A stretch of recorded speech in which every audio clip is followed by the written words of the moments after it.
I'm not ready. Hold on. Here we go. Good morning. Yeah, we gotta.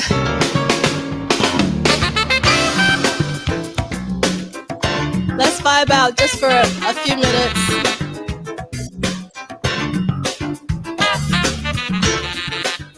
Soak it all in to wake up and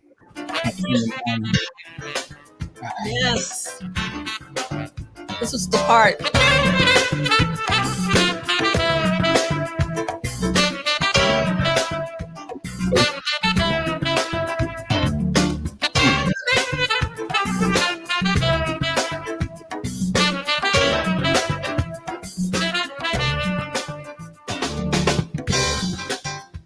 All right.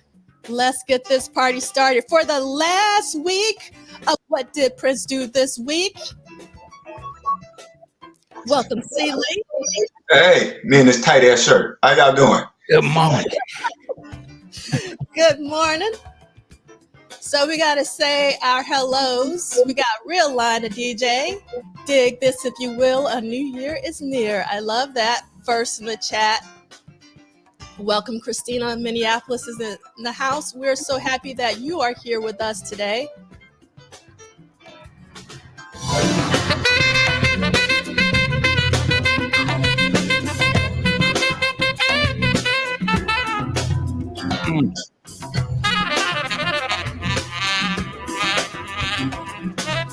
Get him, Aaron. Let me slide in.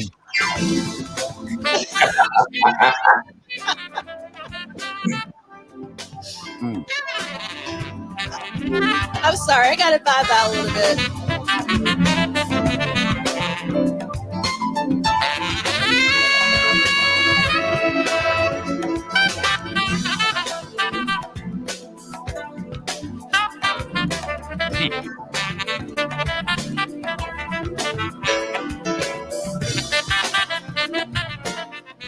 And I'm sure it's Prince on the bass.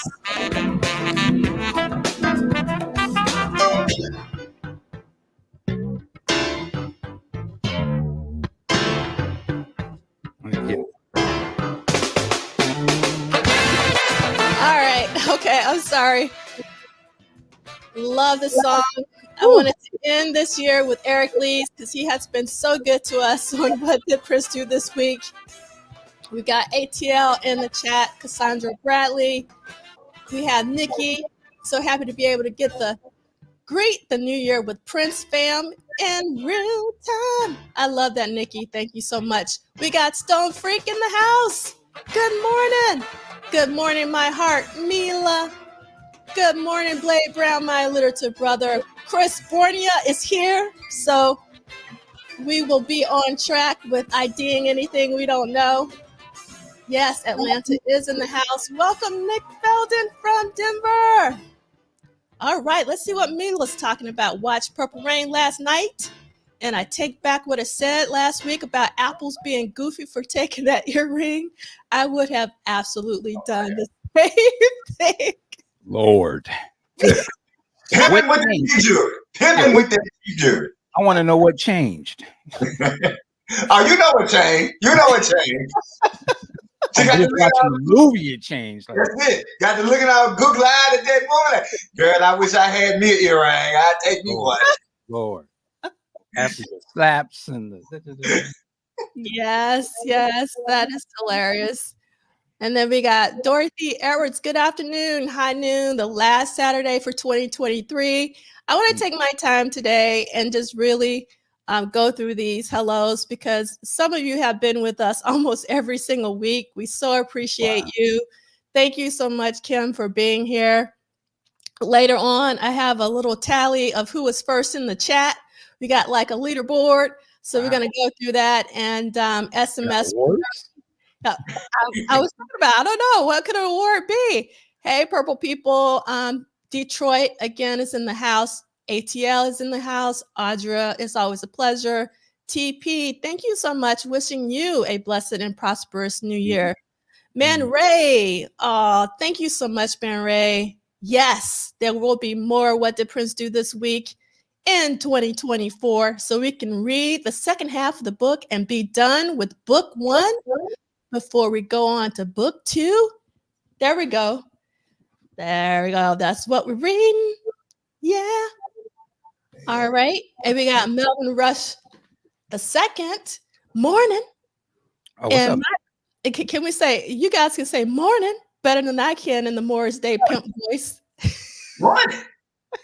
Yes. Little song and dance if you can't. Sing and dance.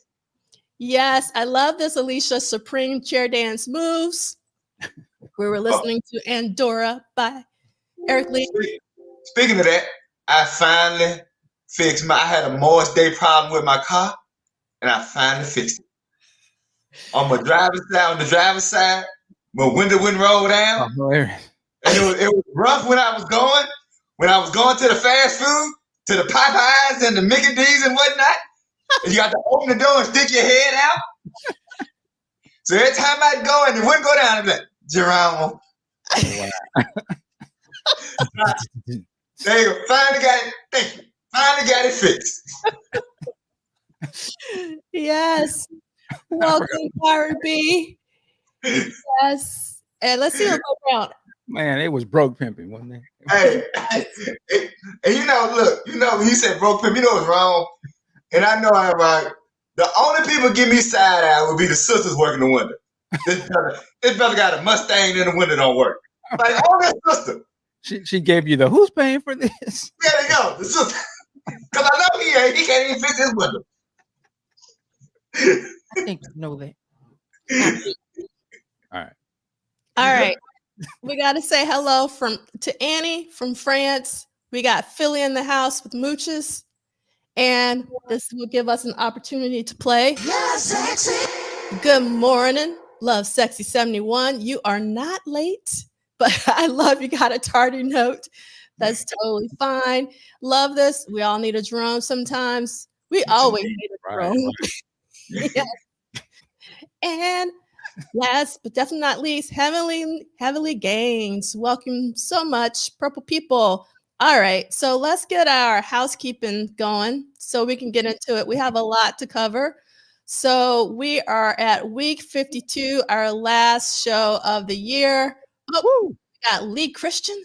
Exactly. Woo! It's been a year. Speaking of a year, I am actually editing a recap reel for the year. And I was trying to get a lot of stuff in, so I'm going to split it into 2 reels because there's a lot to cover. But hopefully I'll be able to premiere these videos on Sunday. So subscribe, and if you want to figure out when I post them, because I'll be in the chat if you want to, chat in real time as I premiere those recaps. Hey, as you say that, could I also say, for all of y'all who watch Sister D'Angela and Brother Michael on a regular basis, we know you guys tune in and we know you guys like and subscribe, but do them another favor. After you subscribe, share with 10 people you know that you think may have never seen their shows, because it's critically important the work that they're doing. And sometimes when we love something, we forget that not everybody may be up on it. Y'all got to understand that in the chat every Saturday, y'all are hip people. Not all y'all friends is this hip. So if you really appreciate what Sister D'Angela and Sister Michael are doing, like, subscribe, but also click that share button and find 10 people that you know. Because if we got 3 people here, we do that time 10, let that math be mathing, and then you can get a whole lot more people. So share, make that your goal, because y'all got all the other New Year's resolutions you ain't gonna do no way. Don't be tripping. You ain't gonna do this, you ain't gonna do that. You can make your New Year's resolution. Share the funk. That's the New Year's resolution. Yeah. Share the funk and start by sharing Sister D and Sister Mike. That's it. But wait, whoa. Okay, my bad. Yeah, I mean, we all for the representation, but come on. Just messing with you. I love that. New Year's resolutions, share the funk. Love that. Thank you so much, Celie, for that public service announcement. I really do appreciate it. And I will give you guys a heads up that I'm not feeling the best today. I'm actually really under the weather, so my voice might crack and all that. It's not because I'm breaking up. It's just because I'm not feeling well. You So should have said that you should have said, I'm just not having it today. There you go. There you go. There you go. Okay. My P's and Q's. I'm not having it today, Michael. No. I'm gonna tell the audience that I'm sick. I'm really sick of your ass. No. That's right. You better look here for y'all. She done told you. You better look here. You better tip lightly like a woodpecker with a headache. Don't she ain't gonna have it today.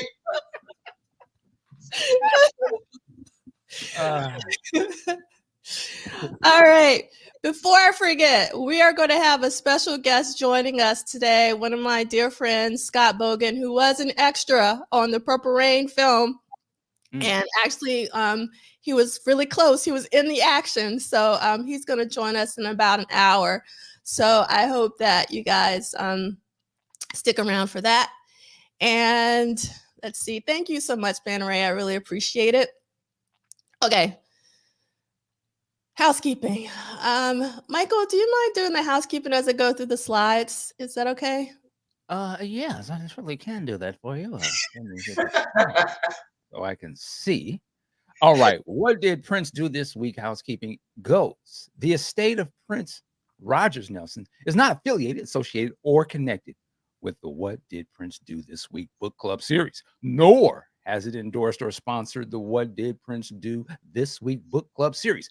Further, the estate of Prince Rogers Nelson has not licensed any of its intellectual properties to the producers, advertisers,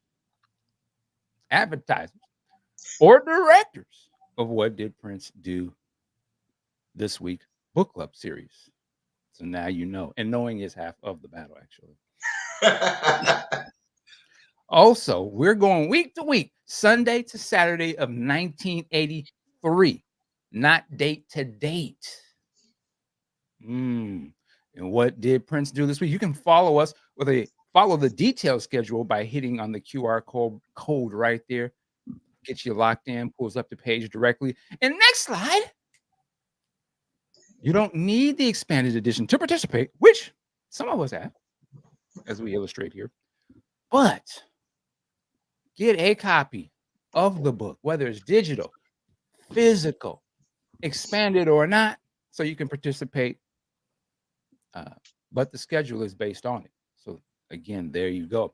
Yes, these are archived on youtube.com at Polished Solid or at MD. Please subscribe, like, and help spread the word. And also get 10 people, as the Reverend said, get 10 people, just 10 people, and tell them about this and spread the funk out there. And also, lastly but not least, work it like a job. How about that? Yes, sir. Man. There you go. There you go. And also, let me salute to Elisa Hill. Thank you for your super sticker there. We so appreciate you. And let's roll on. You got a couple more slides. Oh, my bad. See, I wasn't even paying attention to the screen. What did we do? What did Prince do this week? Actually, we do have a hashtag in all seriousness. Hashtag WDPDTW. I'll say that again. WDPDTW.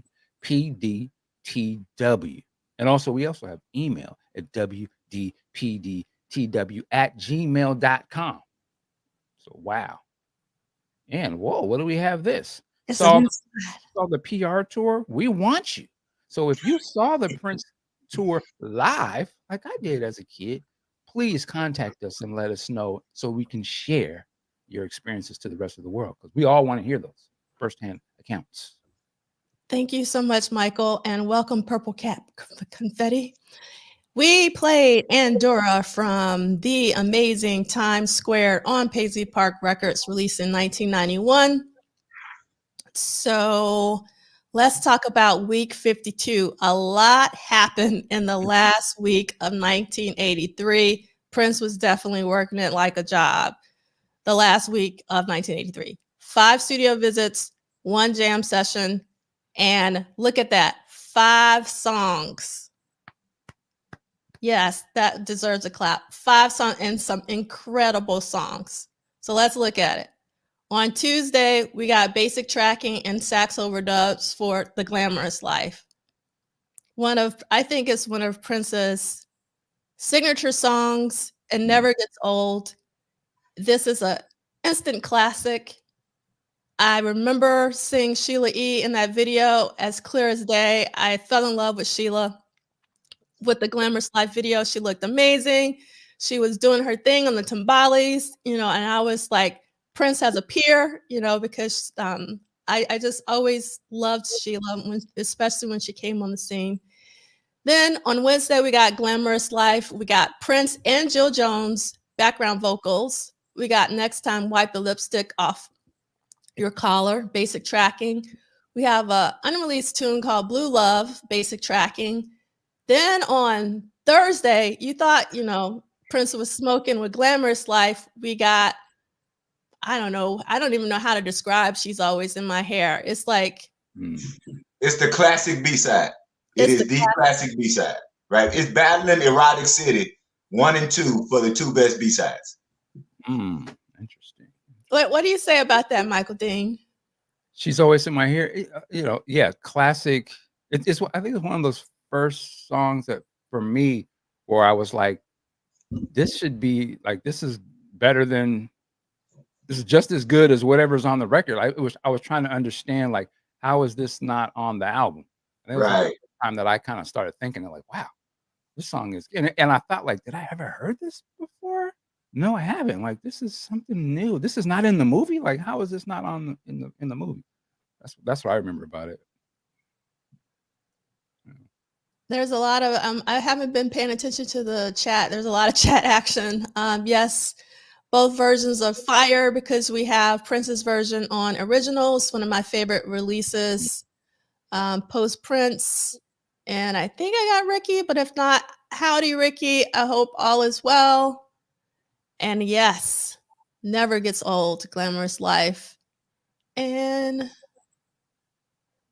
let's see. I don't know if I'm jumping the gun, but on Glamorous Life, when that came out, did you guys know that had anything to do with Prince at the time? I surely did. I did, because not when it came out, but when I listened to the album. And when I listen to any album, I listen to it on my headphones, and you can clearly hear Prince on Glamorous Life. It is as clear as day. And I was like, what? Yeah. I remember when I first seen the video. I felt like it was like, was it like a video show that used to, Night Flight? Night Flight. I remember seeing it, and I was like, this is cool. I like this, but I had no idea anything to do with Prince. And I remember that I would see it a lot, and it was like a little while until I got the record. And I was like, wow, had no idea. I've been watching this on TV for a while, and never dawned on me that he had anything to do with it. And it, like you said, blew me away when you realize, whoa, that's crazy. It was one of those times when we saw the video, and I think it was one of my cousins. The first thing he said was, "Who them 5 Prince people?" Right? It was like the imagery. It's just, and when he said, it's not when somebody in the room says it and it clicks with everybody else, because it comes on, it's just this great groove, and he just go, "Look at them 5 Prince people," and we go like, "Oh yeah, this is a Prince project." Then of course you go out, and back then, kids, there were liner notes you could read, and you could read liner notes and make connections to things that, with streaming now, to me, that's the one thing about streaming, and I know they're trying to do it, getting back, that liner notes are not as accessible. So yeah, I think the sound, the look, and then the liner notes, like, it became real quick that, yeah, this a Prince adjacent project. Yeah. Yeah, definitely 17 days. Oh yeah, 17. Oh. Yeah, but the reason why I asked Michael, for me, Erotic City is the one. She's Always in My Hair. It's amazing, but Erotic City, I remember the first time I heard that song. It has the funk. It brings it's like lineage of George Clinton. I was like, it was in the pocket for me. I'll tell you how powerful Erotic City is. and I think I said this before, the way I listen to Prince is I have my album playlist. So on my album playlist, it's going to be the album and then the B-sides and then the extended remixes. So that's the way I always listen to Prince. So if it's Purple Rain, it's Purple Rain, all the songs on the album, all the B-sides, and all the extended. Purple Rain playlist is the only one where the album playlist is interrupted by a non-album song. Because my Purple Rain playlist begins with the 12-inch of Let's Go Crazy and is immediately followed by Erotic City. So yeah, I understand what you're saying about, like, I couldn't wait till the end of the album to hear Erotic City once I heard Erotic City for the first time. So yeah, I don't have a problem with people saying that Erotic City is first on the Mount Rushmore B-sides. Yeah, and someone, Dr. Claw, actually wrote, were they all 1984 B-sides? Actually, She's Always in My Hair was not. It was actually the B-side of Raspberry Beret, if I remember correctly, and that's 1985. You know, but the other ones were like 17 Days, 1984, Erotic City, 84. God. Oh God, yeah. But How Come You Don't Call Me Anymore was that's on the back of, that's a 1999. Yeah, so that's 80, 82, 83. Right. So not all of them are 84, but in the 80s, basically. Right. Let's see, so much in the chat. It's gonna be hard for me to keep up. You guys are coming today. I just want to acknowledge people. Michael, it seems like you wanted to say something. Nothing that I should say. Go ahead. Okay. All right. So JD is saying, I remember picking up Glamorous Life and Ice Cream Castles at the same time during the summer of '84. I think I felt there was a connection to Prince, but wasn't sure. And then Lee Christian said, I got many Prince 12 inches in quick succession when I was a teen in 17 Days. Erotic City, She's Always in My Hair, and Shakadelica. Oh, I love these. Were amazing finds for someone who has so much Prince already but wanted even more. And let's see, Ricky says 17 Days, Erotic City, She's Always in My Hair. Hello is another one. Set a standard for B-sides. And Red Cat Uprock agrees. Hello is a funk banger. The rap or the talk at the end of Hello was everything for me. I mean, you know, words are like shoes. They're just used as a foundation to stand on. But for you, you know, my words, they're so high you fall off and die. For you, words are definitely not shoes. They're just used as tools of destruction. And your time is going unless you're putting something down. Come on, Prince, with the hello. Come on, Prince, with the hello. Spitting them lyrics like it was Rakim or something. Oh, player. From that day, you couldn't diss me. Say something crazy to me, so don't you get that hello diss. I love it. Oh my God. So I love Kim's earlier quote. Erotic City won the B-side battle of 1984. It did for me. I don't know about anybody else, but yeah. Welcome, Jesse. I hope you're well. Yes, Prince was spitting game. Greetings, Adult Symphony Channel. All right. So we haven't even gotten through the just introduction to the week. So we just nibbling on the appetizer and going crazy. So we got to get into it. We got to get into it. Let's see. Sending all the best purple love. Oh, Tanja, we cannot forget La La La He He He. Yes, indeed. We can't. You just gonna play the bass. Just play that. Yeah, man. Play that. Yes, indeed. Somebody get Grandma a fan. Come on. Yeah, he was cutting up. Man. Going in. Yes, one of the best indeed. All right, let's get to Friday. So Friday, there was Weekend Funk. I'll say that, even though it was really probably the other version. Be My Hero Jam, Baby Knows Jam. And then on Saturday, he goes back to Weekend, but it was listed as the Dawn. And we'll go ahead, Michael. Baby Knows? That's not the song that comes out years later, I'm Mhm. thinking. Mm-hmm. I think so, yeah. That's Oh, on the isn't it on Rave? I think. Yeah, it's yeah. all right. I don't think I've heard the version from back then. I don't know if that's out. Oh, I didn't know. I didn't know that. I don't think it's out. And again, like when we read about this, Duane says it was just like one big jam session. Mm. So I actually I didn't put these songs as songs for this week for that reason, because I feel like Prince probably went back in the studio and recut them just the way he did for a weekend, because like technically when he comes in the studio on Saturday, he starts from scratch based on what I could tell. So yeah.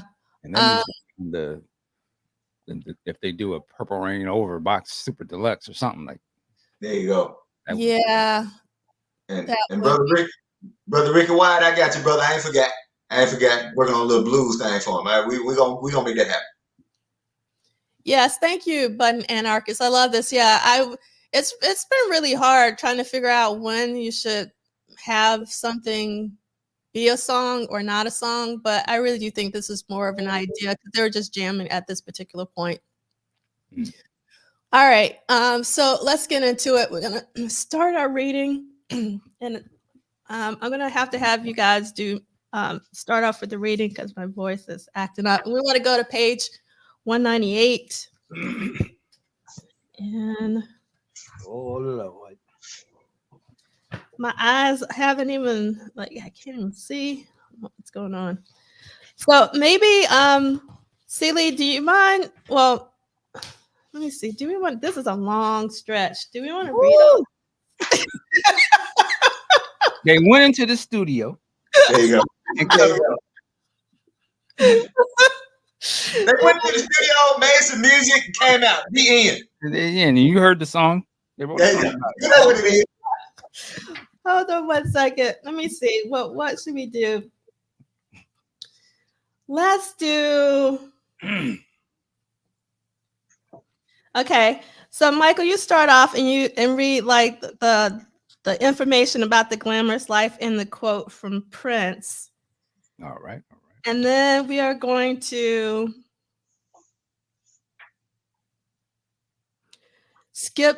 after you do that, skip to the next page and start where it says the bulk of the movie was now in the can. Okay. All right, here we go. We digging in. Once again, here's Prince. When you're in the creative process, the first thing you naturally think about is the bombs, the great ones that you've done before. You want to fill in the slots on your album with the songs that will make everyone the happiest, fans, musicians, writers, and so on. I used to try to fill those gaps first whenever I was trying something new, or wait to challenge myself to do another great tune. Wow, I've read this book before, but I totally forgot about this quote here. It's actually pretty interesting. His thought process of, how he chooses songs and where they go. I want to stop you, Michael. So that's one of the reasons why I think it's important that you reread stuff, because Mhm. like every time you read something Yeah. you learn something new, or sometimes you forget. And so like I'm really big on rereading and rereading because you always find something new. Go ahead. All right, so we're jumping over to the next page. The bulk of the movie was now in the can. Over the next few weeks, the director and the editor would assemble a rough cut and decide what still needed to be shot. It would be weeks before the first cut was properly assembled, and no additional music would be created for the film. So Prince decided to record music that was unrelated to the movie. He had hoped to book his regular engineer, Peggy McCurry, but she and David Leonard were away for a vacation to Mexico. In her place was Terry Christian. Upon arrival, Prince quickly started laying down a melody in E flat minor, using only the black keys on the piano. The song would eventually be called The Glamorous Life. Ooh, ooh, you got it. I'm sorry. It would ultimately be given to someone who had been visiting Prince in the studio recently, Sheila Escovedo, who would later be known professionally as Sheila E. But at this point, it was still listed as a Prince track and not assigned to anyone else. I'll tell you what I think, Christian reflects on this period. When he was recording those songs for Sheila, he didn't know he was recording those songs for Sheila. He was looking for ways to get more material out. He made it a point that it should not be reflected on the work orders. Sometimes he would ask to have a title not written down. He didn't want Warner Brothers to know what he was doing. Continue or okay. Prince recorded the basic tracks for the song over the next 11 hours. Christian remembers the consistency of Prince's method. The way he would work at the time was always the same. He would just put together the drum groove on the LM1. That was the only thing that was out of the sequencer. Everything else he would play. Then usually a bass or a synth part, and then go back and drop in the bass part. First, the drum track, and then overdub one instrument at a time. I just want to just go back and put the method to everything. He said, first, the drum track, started with the drums, then overdubbed one instrument at a time. That just, it sounds so simple, but that's a process for your ass. If you ever thought about making something and just listen to these favorite songs, and you got think there's one dude just doing every part over and over, one after the other. That's incredible. That's something else. During, let's see, Prince would then either work on the lyrics in the studio or take a tape home with him and write down the lyrics before the next session. During the evening, Prince realized that there was an element missing from the song, one he hadn't mastered and couldn't imitate. For the first time in his career, he decided to add an outside person on the saxophone. Christian suggested Larry Williams, who had recently been recording in Studio One. Williams remembers his introduction to Prince. He comes out and says, "Hello. I remember that he had this velvet shirt with ruffles and some kind of hat. To me, it was really ridiculous. Other than that, he looked completely comfortable, and there was nobody there. There was one that he was trying to impress." That's it. There was one he was trying to impress. And as the session went on, it was incredible how focused he was on the music and how there was just no bullshit of any kind. He had a couple of ideas and he threw them out there. And then he said, "What do you hear?" I played a couple of things back and forth, just real in sync, real easy. Williams recorded several different saxophone sections, which were stacked up and added to the song. When it came to the solo, Prince pushed him to play something more free and bizarre. He just kept pushing me to be creative as possible. He wanted each track more out of tune because it was sounding too slick for him. He wanted it to sound more of a street sound, less slick. I'm used to coming in to an R&B situation, and I'm used to trying to sneak some hip stuff in, something unusual. It was one of the highlights of my career, not just the way it turned out or the way it sold, but the actual process of it. I had a good feeling about it, and I knew it was going to go because he obviously liked it. It was very exciting artistically. There was no wasted time on this, no tripping, no nothing. There was no frills except for on his shirt. And it was just him and I in the room, and that was unusual. He wasn't an engineer and wasn't pretending to be. He just liked the intimacy and having no distractions with anyone else around. He just liked the focus on him being in there by himself. And when he needed something technical, he'd just get on the phone and call. Prince dealt very well with Larry, remembers Christian. Prince had told him what to play, and Larry did it for him. And ladies and gentlemen, I'm going to pass the baton to Seeley. Do you have "Although Prince Hadn't Recorded His Vocals"? Yeah, I'm just waiting on Brother Tudahl to get a brother some fun. Let's move on. Although Prince hadn't recorded his vocals, he had the title in his mind because it was listed on the nightly work order. Christian explains that Prince could rely on inspiration. He could come in and it would flow and turn into something great. After Larry left, Prince and Christian created a rough mix of the track, and two C60 cassettes were made. Prince left the studio at 5:30 a.m. on December 28th. Status: The Glamorous Life, 8 minutes and 12 seconds, was considered for placement on albums for Apollonia 6 and Jill Jones before it was given to Sheila E., who added her drums, percussion, and voice to the song. It was released 9 minutes and 4 seconds as a bonus track and 6 minutes and 35 as a club edit, as the title track to her 1984 album. The edited version, 3 minutes and 44 seconds, was released as a single, climbing to number 7 on the Billboard's Hot 100, number 9 on the Billboard's Hot Black Singles chart, and number 1 on the Billboard's Hot Dance Club playlist. Sheila's drums would be recorded in early February 1984, and her vocals added in late March. The free and bizarre sax sounds were gaining some notice during that time. Earlier in the year, David Bowie had released his #1 hit, "Last Dance." I love the hell out of that song and that album, containing saxophone parts that sounded similar enough to have possibly inspired Prince.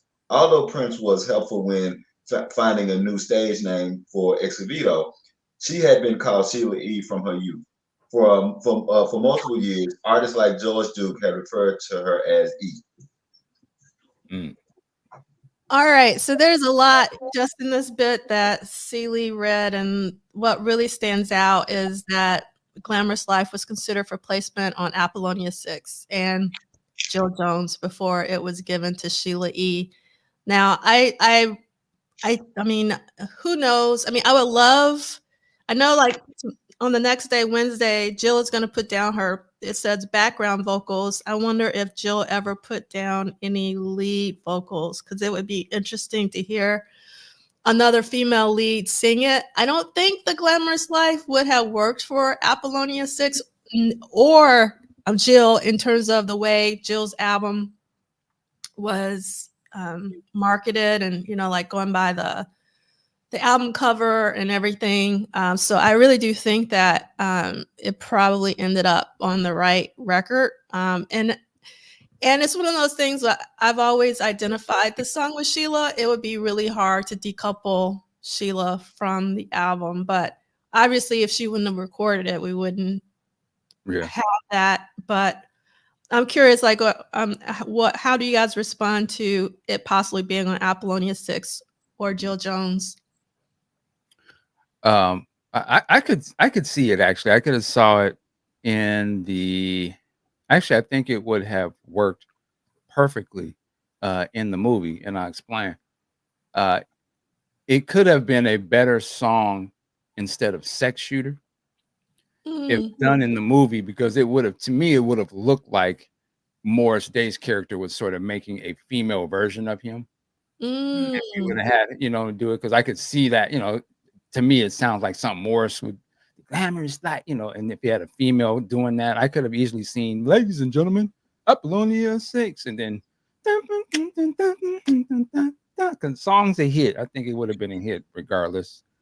And I only say that because when I first heard it, I had no connection. I didn't see it as connected to Prince. I just thought it was a dope song. So I just think it would have been dope regardless. But even more if it would have been in that movie, like, whoa. And I would have believed whoever had sung it, whatever it was Apollonia, especially if they was dressed how they was. They were dressed. Or I say if it was somehow in the script that they had Jill do it.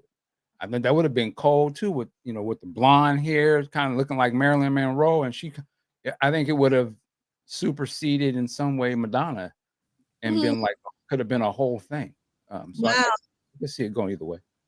Yeah, I'm probably prisoner of the moment, and I'll give you an example how I'm prisoner of the moment, which I hope Prof D, you don't kick me off the stage about what I'm about to say. Because I'm Glamorous Life for me in my head is so associated with Sheila.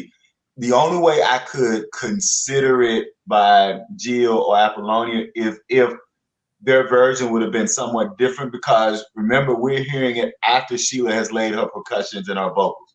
So Sheila didn't just sing over the track. I'd like to know how much of her percussions actually influenced or flavored the track. And so that's why it makes it a Sheila E. song for me. I think that before Sheila puts her percussions on, it probably could have been interchangeable. But I think after she adds her percussions, it becomes a Sheila E. song. Now, I'll give you an example how I may be prisoner of the moment. I know this is a lot of people going to hate me for what I'm about to say. Yeah, disclaimer. Because I heard Prince's version of Baby You a Trip and a Half first,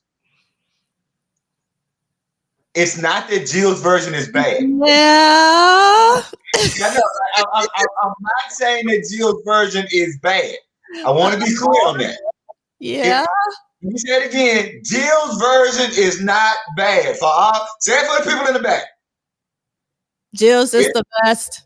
And that's where I'm gonna have to tiptoe on the line. Hashtag Jill, I ain't got no part of this. Go ahead. But when I heard, like I said, remember, I'm hearing this as a bootleg on a terrible cassette, right?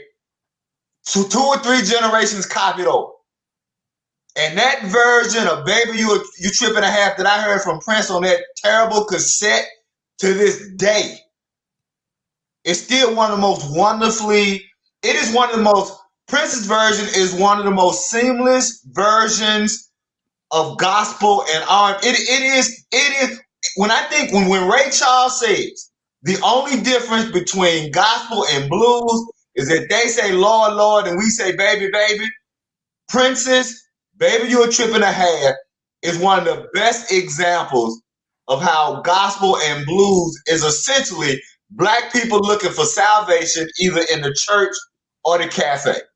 And that's why it has never been holistically a Jill song for me, just because of just what Prince does vocally. And I'm only bringing it up to say that's why it will be difficult for me to see the Glamorous Life as a Jill or an Apollonia, because once Sheila E. put those percussions on it, that's what makes me not be able to see it. I set up and take all the heat and all the everything that I'm going to get. Okay, well, Scott is backing you up. You got backup. Thank you, Scott. Oh, Scott. Okay, here we go. Scott is redeeming. I will say Jill did an amazing take. I love it. For me, the definitive version will always be Jill's version. And I want to be clear, I'm not saying Jill's version is bad. I want everybody to leave it saying, CD said Jill's version sucks, because you know that's what's going to happen. You know that somebody going to go on Instagram. Oh, man, Baron going to have the clip. Yeah. CD. Exactly. Yeah, exactly. You know that's going to happen. All right, I'm done. Okay. The other thing I wanted to ask you guys about in the book is how Duane talks about possibly Prince might have been influenced by Let's Dance and David Bowie and the inclusion of the sax. Oh, how do you guys feel about that? I'll just say that I loved that David Bowie album, that whole album. So, and I'll tell you what was funny to me, although the David Bowie album came first. Remember in the David Bowie, in one of those videos, David Bowie has this canary yellow suit. And then a year later, Prince is wearing the canary yellow suit. So, you know, and we all know that Prince listened to David Bowie. And I'm glad somebody put Nile Rodgers in there, because when you listen to David Bowie, toward the end of his career, you're also listening to Nile Rodgers. Yeah. So I don't think it would be absurd to say that, one, David Bowie is an artist that influenced a lot of people.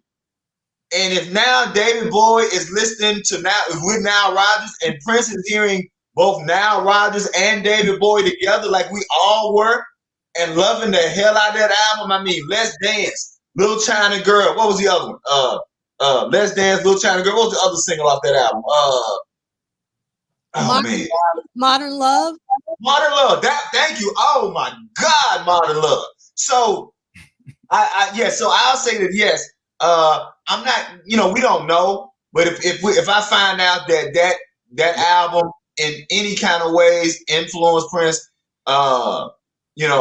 and again, I'm with Brother Wyatt. It wasn't like that was the first time Prince had heard the saxophone, but I think that sometimes you can hear things and it can remind you how much you like it. or you can hear something and you can go, oh yeah, just like what we all as creators do. I'll read a book and I'll think about something and I'll go, oh yeah, I forgot about that phrase, or I forgot about that image, or I forgot about that. And the next thing I know, I'm writing a poem or a short story of something that reminded me of that. So I don't have any problem with people saying that, yeah, Blue Jean, yes, I like that. Yeah, anyway, I'm gonna stop waxing all my love over David Bowie's album. Yeah, I'm a huge fan of David Bowie, but Blue Jean is another album and was one of my favorite albums of all time. And yes, you guys are really bringing it. So Chris had a question way back when about I don't know if I can even find it. Oh, here we go. Does anyone know if Warner Brothers paid for all of Prince's studio time, or did Prince pay out of pocket for anything beyond a particular album's budget?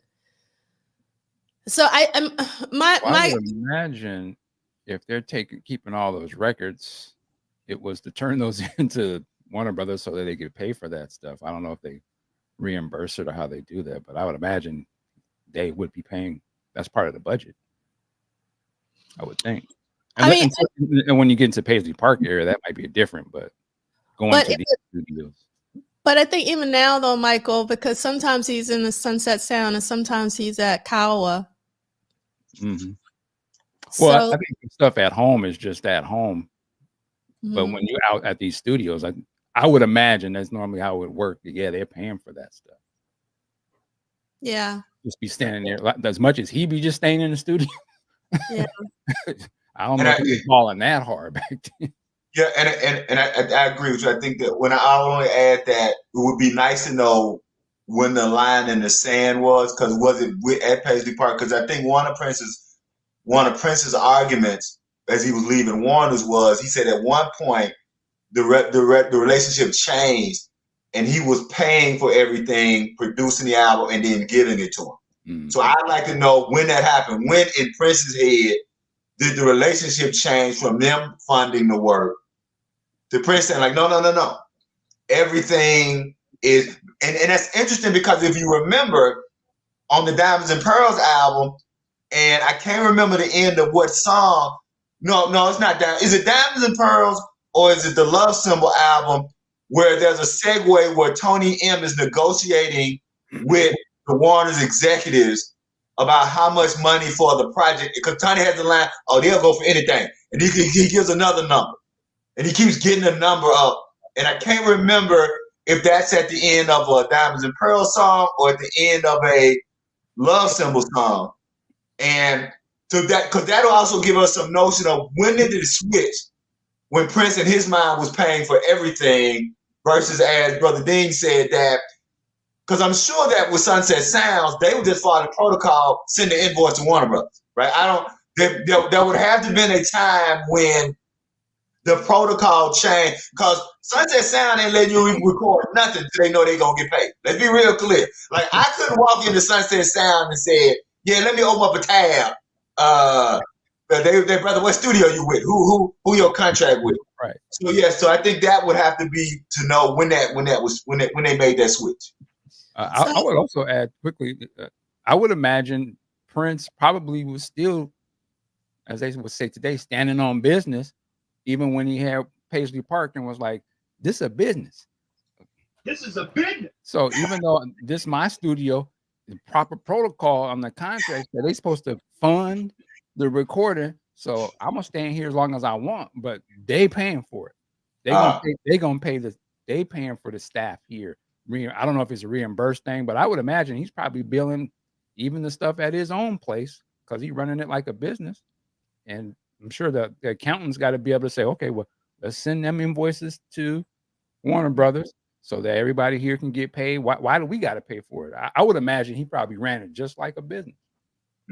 Or at least some of the people that was working there, that's their job, is to catalog as much as possible and understand who to send them invoices to instead of Prince having to sign. Right. You want to record over here and do a side project? Cool. Get Alan. This is part of the label. Warner Brothers paying. Let them pay for that. You know what I'm saying? Yeah. And to that point, Alan did say that Warner's was losing so much money, they just gave it to him. right? That was that, right? Even to go through the legal whatever. So that made that you may be correct on that. That Warner's was bleeding so much cash on Paisley Park that they just decided it's just easy to let you have. We're not gonna go through no legal. We're not gonna sue you. Just take this thing that's bleeding money for us. And that's kind of probably how he got Paisley Park lock, stock, and barrel, but without having to go through all the legal minutiae. It's probably, yeah, we can't put out another good question album. We need some hits. So Chris has another really great question, and we're not able to answer these questions accurately, so I'm not going to even attempt to do so. So this is a good question. Who paid the musicians who weren't in Prince's band, like the classical musicians who added strings to Purple Rain? And then Scott had said that Kanisa just came into something that might provide some insight here, studio time. So I'll have to reach out to Kanisa to see if she can help. And then someone else wrote, and I've never heard this, so this is news to me if this is true. Man Ray is saying Warner Brothers also put a lot of money into Paisley Park, right? I've never heard of this. Have you? I haven't heard it, but I would just imagine if it's a label deal, like normally, I would assume. Yeah. Well, see, that's the way it was always presented. He built it with his earnings, and then they funded the record company running of it. Is the way it was kind of presented. If you go look at the way, there are a couple of things. One being the journalist who did the Prince Talks, and he's in that the Omnibus documentary. And so it's he's building this thing with his earnings, and then once it's up and running, it's a regular deal with Warner Brothers as studio. So that actually then comes back to Brother Dean's point that once it's fully running, then Warner Brothers is doing the financial stuff of what they would normally do as the backer end of the studio. Yeah, the label part. There we go. Yep. All right. So, okay, the chat is on fire today. Okay, Prince got the money for Paisley Park Records, but not the facility. Yeah, from what I understand, Sister Kim, that the facility itself was bent by Prince's own earnings. That what he earned from record labels and touring, that was his personal cash that built the building. And then the record company was a joint venture, right? Yeah, that makes sense. I mean, when I read that originally, I was thinking about Paisley Park, the building, and I just assumed that Paisley Park, the building, was paid for by Prince. But yeah, the record label, yeah. Right. So we're going to be here like for 8 hours if we continue this conversation. And we got a lot of stuff to cover today. It's pretty jam-packed, actually. So, yeah, I do want to put this on here. Yeah, okay. All right, so these are the lyrics to The Glamorous Life, written on stationery that we see often around this time. A hotel in West Hollywood, California, Lee Park. And I wanted to dive a little bit into some of the lyrics since, especially since Lee is here, but also, as you know, I don't really do that very often. Do I have these out of order? Hold on, I think. I did something wrong. But anyway, what's interesting, if you look at the top of this, it says The Glamorous Life. But in parentheses, it says, without love, it ain't much. So I'm wondering if originally he wanted that to be sort of like a subtitle. So that's the reason why I put that subtitle there, because I thought that was interesting to see. And then the other thing is when you read the chorus here, he says, instead of, we all know the chorus. She wants to lead a glamorous life. She don't need a man's touch. She wants to lead a glamorous life without love. It ain't much. But originally on the stationery, it says she wants to lead the glamorous life. Her claim to fame is that she doesn't need a man's touch. She wants to lead the glamorous life, but without love, it ain't much. So you can see some editing there. And then for the chorus, let's see. Did I not do what I was supposed to do? Let's see. Yep, I already did that. All right. So then on this part here, in verse 2, where she's, but before I get into this, what's interesting, like this whole part about section marked and all that, the part where she goes, they made haste in the brown sedan, they drove to 55 secret street, they made love, and by the 7th way, that was all in this on this stationery, which I found really, really fascinating. But you can see that there are bits and pieces that he took out. There was a bit part that said, and to be honestly frank, he didn't know what to say. So he took that out, and let's see. Yep, and that's just the 2nd page. Oh yeah, I mean, exactly, Joshua. As a musician, you edit all the time. As a writer, you edit all the time. But it's always interesting to see. And when we go through the lyrics for She's Always in My Hair, there was a lot of editing for that song. He even changes tenses and all of that. And yes, Deja, I love Prince's handwriting. Let's see. Oh yes, Blade Brown. I love the cinematic spin that's put on that album, because technically the name of the album is really Sheila E. in the Glamorous Life. It's not the Glamorous Life. It's in. They actually had that thread with Romance 1600. Yeah. Like Sheila E. in Romance 1600, and I always loved how the record credits look like a movie credit. Right. And so, like, hold on, I'll show you guys in case you never noticed. So it literally says Sheila E. in the Glamorous Life. You see that in? And then on the back, you can see, well, you can't really see, but it looks like album credits. And you got directed by Sheila E. and the Star Company. Also, the sides were not side A, side B. It was Reel 1, Reel 2, REEL, and REL 2. And so it says Sheila E. and the Glamorous Life, directed by Sheila E. and the Star Company, written by Sheila E. Cast, Sheila E. And then it goes on and on and on. And I just really love that they committed to that. And since I've showed this to you guys before, but this is actually one of my favorite pieces of vinyl. For those of you who may not have seen it, Vinyl did a reissue, and we got the blue vinyl, and it is one of my favorite vinyls of all time. It is just so beautiful. Love it, love it, love it. Man, that Jamie Starr was something else, man. Yeah. Because when you look at it, the cover like that and listen to the song, I'm like, the same people who did The Time did this. Right. Kind of see the connection of it all. Is still very, the glamorous. They kind of ball. We got money. You know what I'm saying? Like, they doing it big. This funk. They got the big jams on it. It's great. I love This Time of Prince. Jamie Starr was a cold cat. That persona, he was a cold dude. I didn't realize this. Thank you, Chris, for Sheila had a limo painted the same color of that vinyl that she wrote into Purple Rain premiere. I didn't realize that. And I love this. Oliver's House Cowbell is insane. Yes, Jamie Starr is a thief. And The Time of Fixture Clock. And Vanity is so sweet. There you go.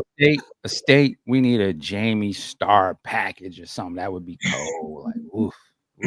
And put the cover with Prince and Morris in the studio. Yeah. Man, we buy that up. Oh my God.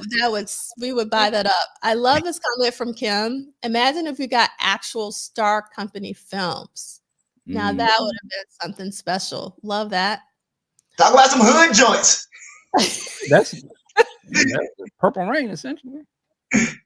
Yeah, it was. Yep, it was. And just quickly, I know Michael B talked about this on Brother Dean's podcast and other places, and Prince mentioned it. What I liked about the reading, remember Michael Bland gave the insight, the thing that kind of tipped Prince over the edge was, and it wasn't Mo Austin, I can't remember who the executive was, asked Prince what you're working on. And Prince said a couple of things, but I haven't fleshed it out yet. And the guy said right before he walked out the door, well, don't worry about it. As soon as you send it over, that'll be fine, because I own it anyway. And he walked out. Mm. And Prince, that was the moment it clicked for Prince, was like, they own the ideas in my head, right? That was the moment where he understood what Masters was about. That what's in my head is not already out yet, but they already own it. And what made me think about that is when we just read that, even back, again, I'm not making a correlation. I'm not saying that, that one thing is the other, but I'm just thinking about here in 83, Prince is keeping it a secret what these ideas are, right? Don't write down the title, because he may not have gotten to that notion 10, 15 years later, but he's at least thinking about, I have to start protecting these things in a way that maybe the projects don't get sabotaged. Not necessarily thinking about the ownership of the ideas, but that he's saying, I don't want you to write the title of this song down, because once you write the title of that song down and it goes into that invoice, well, that's definitely a Warner Brothers. That's theirs now. They own it lock, stock, and ball because it's on an invoice. But as long as it's an undescript idea, as an artist, although he's signed to them, he still has some type of control over the project. And so it's just interesting to see this 15-year connection that it takes him, that journey that he goes on, that he eventually goes, damn, they own my head. And so for people who were critical of him at the time, writing slave on his face, not understanding, because he didn't do it, he didn't really do a good enough job articulating everything that he meant. But I think that understanding those two types of things, I think, can make people at least feel a little bit easier about the reason that he was writing slave on his face wasn't that he was trying to say, hey, I'm tied to actual real slaves, but these people own the ideas in my head, right? And I have no say over the ideas in my head, when, by the way, I don't think that's the deal that I signed. That's it, I'll shut up. Dun, dun, dun. You're on mute, D'Angelo. You're on mute. Thank you so much. I appreciate that, for recognizing that. I've been coughing, so I've been trying to mute myself when I cough. So I will give a very special welcome to my dear friend, Scott Bogen. Thank you so much for being here, Scott. How are you this day? Oh, I'm doing well, thank you. Can you hear me? Yes, we can hear you very well. Okay, great. Why do I know your face so well? What's that? I said, I know your face so well. I'm not trying to place where I've seen you so many times. Yeah, we've talked at a number of events in Minneapolis. Okay. So, I'm tired. It's been a busy couple weeks. No, we understand. But thank you for having me on. Of course, of course. So we brought Scott on because Scott was a Purple Rain extra who was really close. Oh, wow. Action. So this is a scene from Purple Rain, and that is Scott directly behind Prince as Prince looks at Apollonia. And we wanted to, because Scott, just so you know, we've been talking about the filming of Purple Rain for the last month and a half or for a while now. And we really wanted to hear from someone who was there. And I was like, I know somebody. And so I'm just so thrilled that you're able to come on. So can you just talk to us? Well, first of all, tell us a little bit about your background, because if I'm correct, were you born in Minneapolis or I know you? Yeah, I was born. Yeah, I grew up there. I was born in SoCal, but we moved to Minnesota in '69, and so for the most part, yeah, I'm a Minnesotan, and so yeah, and I first saw Prince in 1980 at First Avenue, just like I saw him a number of times walking around the club. And the first time I really noticed him, we were both on the dance floor at First Avenue. He was with Susan Moonsey, and I was totally unimpressed. I was like, he was just doing this, back and forth little two-step shuffle. And I'm like, I don't remember the song, but I was like, doing stuff. And then October 5, 1981, I saw him for the first time perform, and I didn't want to be there. And I didn't want to see him. I had no interest. But I was right up against the stage. And when he came out, I've never been able to take my eyes off him since. And somehow I ended up becoming friends with Mark Brown and other members of the Revolution, but Mark in particular. And somehow Mark got me involved as a character extra for Purple Rain. And I got to be there for every day of the shooting at First Avenue. And that picture you show, I laugh about that because it's not an accident that I'm in that position. While all the other extras got sent out across the street to a movie theater and sat while they set up scenes, I got to stay in the club because I was friends with the band and we were sitting around playing cards and so forth. So I'd watch how they were setting a scene up, and I would go, when they brought the extras back in, I would go place myself. So I put myself there. I put myself in there in a number of shots. I would, it was, so I ended up, the last time the Revolution performed in December of 2019 at the Ace Hotel in LA, I went, and Duane and I hung out, and he introduced me to Albert Magnoli, who was like, "You look so familiar." And I'm like, "Well, we actually met like 38 years ago or whatever." And he's like, "Oh, I told him that I was in Purple Rain," and he asked me if I had a picture, and I had that screen cap on my phone, and I showed him, and he's like, "Oh, I remember you." And I was like, "Oh," and not to make this about myself, but I found out from Albert that I ended up creating some problems with continuity, and also I ruined a 4-camera shot from behind Prince during the Beautiful Ones. If you remember that scene at the end when he's laying there and there are these hands, all trying to grab him, that was all supposed to be women folk there and not this like dorky me. Hilarious. So I can see my hand, and they had 4 cameras that were going to catch the shot from behind, and Prince wouldn't let them use any of those shots because he didn't want me in that shot. So anyway, but it's it was, I did say to Albert, how that wouldn't play, right? 21 years old and a dork at that time. Not that I'm not a dork anymore, but I was just like, yeah, I just figured I enhanced everything.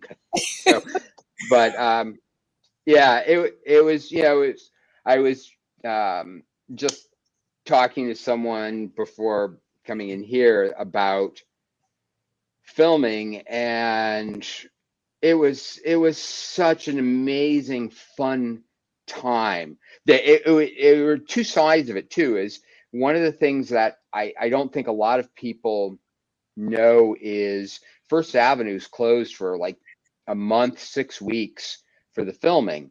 And for those of us who were denizens, like I literally almost lived in that club during that time period.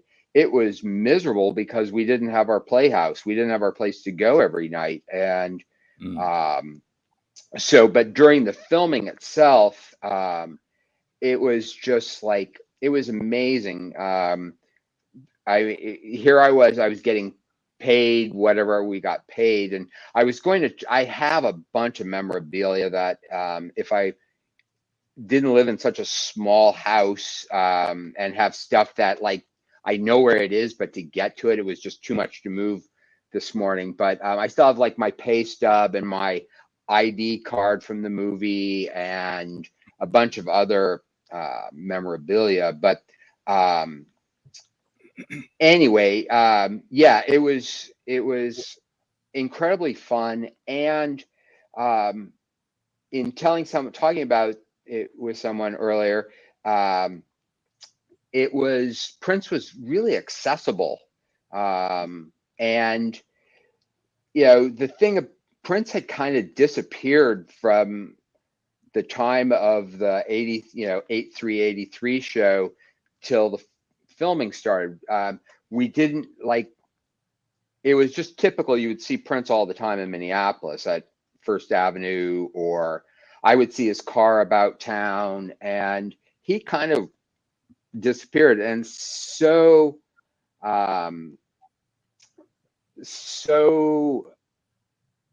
amazing seeing him around the club. And also, like, one of my fondest memories was one morning walking in, and Prince was there, and he had this big oversized turtleneck sweater on and like rust-colored crushed velvet Widewell Liz Claiborne jeans on. And I remember seeing the label. I was that close. I looked at the label on the back and I was like, Liz Claiborne, wow, those are women's pants. Oh, okay. But he was just so casual and cute. And he was sitting up on, he walked up and sat up and just watched what they were doing, sitting up on a speaker bank and just laughing. And yeah, there's suddenly, when I remember moments like that, this wave of sadness, because he was so young and so alive. And it just suddenly hits me that, so anyway, I'm kind of rambling here. No, can I ask you a question? Yeah. There's a lot of things you said. Just you said you kind of lost your kind of go-to place. Did you normally go to First Avenue just to be going? Oh, yeah. It was that club at that point in time was the most amazing place, because one night, literally, you could see the Ramones playing. 2 nights later, they had Russ Morgan's big band in. I think the timing of those 2 shows is completely wrong, but it was an idea of how eclectic that club was. I saw Run DMC there on their first tour, and there were like 14 of us. No one showed up. And but other nights, just to go and dance, the music, the DJs, Kevin Cole, and I know Kevin. Okay. Yeah, he's here in Seattle. Yeah, he's still he runs a public radio station there. Yeah.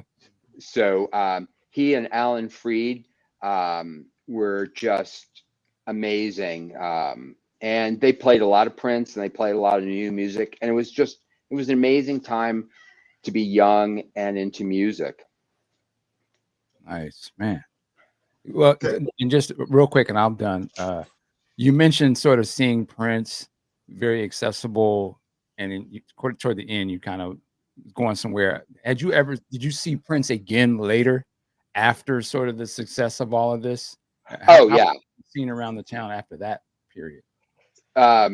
It was so there's a really clear, like in Minneapolis, there's pre-Purple Rain and post-Purple Rain. Everything changed. First Avenue changed because suddenly there were a lot of us that were really not happy about the notoriety it gained, because suddenly we're sharing our space with all these tourists coming, thinking it's Prince's club and expecting to see Prince there. Prince wasn't able to go there and be as free as he had previously been. I look back on the 6, I'm kind of all over the place, but back on the 6, on his birthday show from 6/7/1984, as that was our last moment with Prince, where he was still like our cuz. And where if when he's starting up, when doves cry, he's trying to get the crowd to clap along and be active, and it's sort of like, I think when that finally eventually hopefully gets released, and people hear him trying to egg the crowd on, wondering why wasn't this crowd, but it was like everyone was a little bit too cool and he's like your cousin, you don't get that excited for your cousin. After that, everything changed, and he became so huge, and he became he changed a lot, but the filming of Purple Rain time, yeah, that was, he on the set, he was like a little kid a lot of times. And I have friends who have told me stories about working overnight and just, they're supposed to be doing something upstairs and they were just sitting listening to him on the stage play the piano for hours. And that was a really special time. Wow. So I don't want to skip over what you just said, Scott. So you were at the historic August 3rd, 1983 performance of what we know as Purple Rain.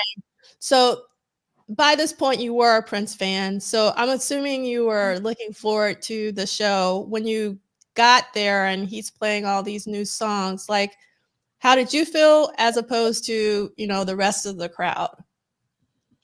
Oh, by that point, I was beyond a fan. There's stuff in my history that how did I feel? I was just so, again, that period of we were used to seeing Prince a lot, not perform, but he would be around. And the last time we had seen him perform was for the 1999 tour at the Met Center. And that was a completely different Prince. And that was the thing that during that time period of the 80s, every time we saw Prince at First Avenue, we got to preview the new Prince, the new Prince 1.2, Prince 2.2, etc. Because the Prince that I first saw on the dance floor with Susan Moonsey was Prince at the tail end of Dirty Mind. Then I saw him at the right before Controversy, and he was Controversy Prince. Then there's 1999 Prince. And so 83, when he came out, that was a completely different look, and a look that was only that one show. He only wore those outfits that one time, but it was this completely different Prince, this completely different sound, and it was I was blown away by the new songs, and also that performance was just, you know, incredible, electric. There was so much energy there that night, and so yeah, and I think everyone left really just blown away by it. I don't think you, how could you not be? So the reception of Purple Rain was pretty immediate. The song Purple Rain. No, well, you know, there obviously there's video and audio of that show out there, and if you listen, no one, you know, it's the only time it's ever performed where no one knows what it is, except for, you know, it's like one of those little things that well, that first performance, at the end of it, everyone was, I think really, wow, what an incredible song. What did we just hear? Because it was so unlike anything else. But also at that point in time, that was the expectation with Prince, is that it, you know, if you were really into Prince, you weren't saying, okay, I want him to redo Head 100 times. Right. It was always something new. And the same with the 6/7/84 show, when he played all those new songs that never got released, or the first time we got to hear Erotic City, and it's yeah. Wow. It was incredible.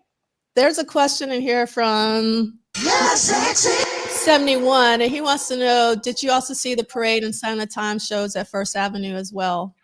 Yeah, I saw all of the First Avenue shows with the exceptions of the very first one and the very last one. I didn't make it to those two. And the other thing is I did not see the 7th Street entry performances. And I'm still mad at Mark because I was there for Sheila E.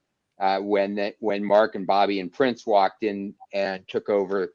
Or no, it wasn't Sheila. It was Mark, Bobby, and Prince went in and played, and I was there for the Sheila E. performance, and I left, and I missed that one. But yeah, and so the Around the World in a Day parade show, hit and run, whatever one calls that. I was up against the stage, and halfway through, I walked back to the back bar. I was so pissed off and so disappointed with him at that one of the many times when my expectations, because I didn't want to hear he was doing these medleys, and he was doing, he had those little horn segues from song to song that reminded me of Entertainment Tonight. Hilarious.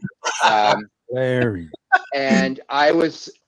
remember going back to the bar and saying to a friend of mine, he's going to be fucking playing Vegas soon. This is like a Vegas show. I did not want a medley. I didn't want 34 seconds of Lady Cab Driver. I wanted 12 minutes. And so that was a time when my expectations were down. He also wasn't playing guitar and so forth. So, and it's funny because I do have an audio recording of that show that I just love now, and would give anything to go back and see that. Sign of the Times was a trip because it was, again, this completely new Prince, now with a new band. But we're getting way off of no. Yeah. I actually want to hear this. Yeah. We want to hear this. So that one, I had a great time at that show. It was bittersweet because my connections to like people like Mark Brown, suddenly they're not in that world anymore. The only person left is Matt, and which was pretty great. But yeah, just seeing him come out, and I laugh when I think, and for those of you on Valium, my name is Prince, or whatever he said. The Valium part was just like, yeah. And that show, just hearing all those songs for the first time was incredible. And I saw something pop up about, I was at the 85 or the birthday show in 85 at the Prom Center. And that was a party like I'll never be at another birthday party like that one. Eddie Murphy was a pirate, and he had a sword, and I was standing behind him. I didn't know it was Eddie Murphy, but he goosed me. I went as Amadeus, and went to Teeter's, which was a theater costume company in downtown Minneapolis, like well before, and rented a full-on Amadeus. Like, I wasn't gonna fuck around with this. It's Prince's birthday party. He said it's fancy dress costume, so come. And so that was just such a fun night. And we got to hear Love Bizarre for the first time, and under Sometimes It Snows in April, and and he was also a pirate, and he was so cute. It was like it was still the Purple Rain head, but that night he was surrounded by enough family and friends that kind of brought him back down to Minneapolis level for one night. But I went to the Purple Rain shows out in LA, which was just an absolute trip, just because all these people from stage and screen are there seeing Prince, and then we'd see Prince's purple limousine. I remember driving next to it on La Cienega, and so anyway, but none of us, when we were watching the filming of the movie, none of us could have possibly imagined how big it would be the next, that next summer. And to us, it was just another, it was like a music video. We didn't really quite grasp how big it was. Did you? What? Oh, go ahead. Go ahead. Well, I was going to ask you, because I was curious. You didn't anticipate what it was going to become. When you saw the movie, what did you think? What was it like seeing the movie though for the first time? The first time, it was incredible, because part of it is I went to the first matinee opening, noon show at the Skyway Theater in downtown Minneapolis, and about half of us in the theater had all been extras, and every so often you'd hear a voice, "Leroy, there you are, and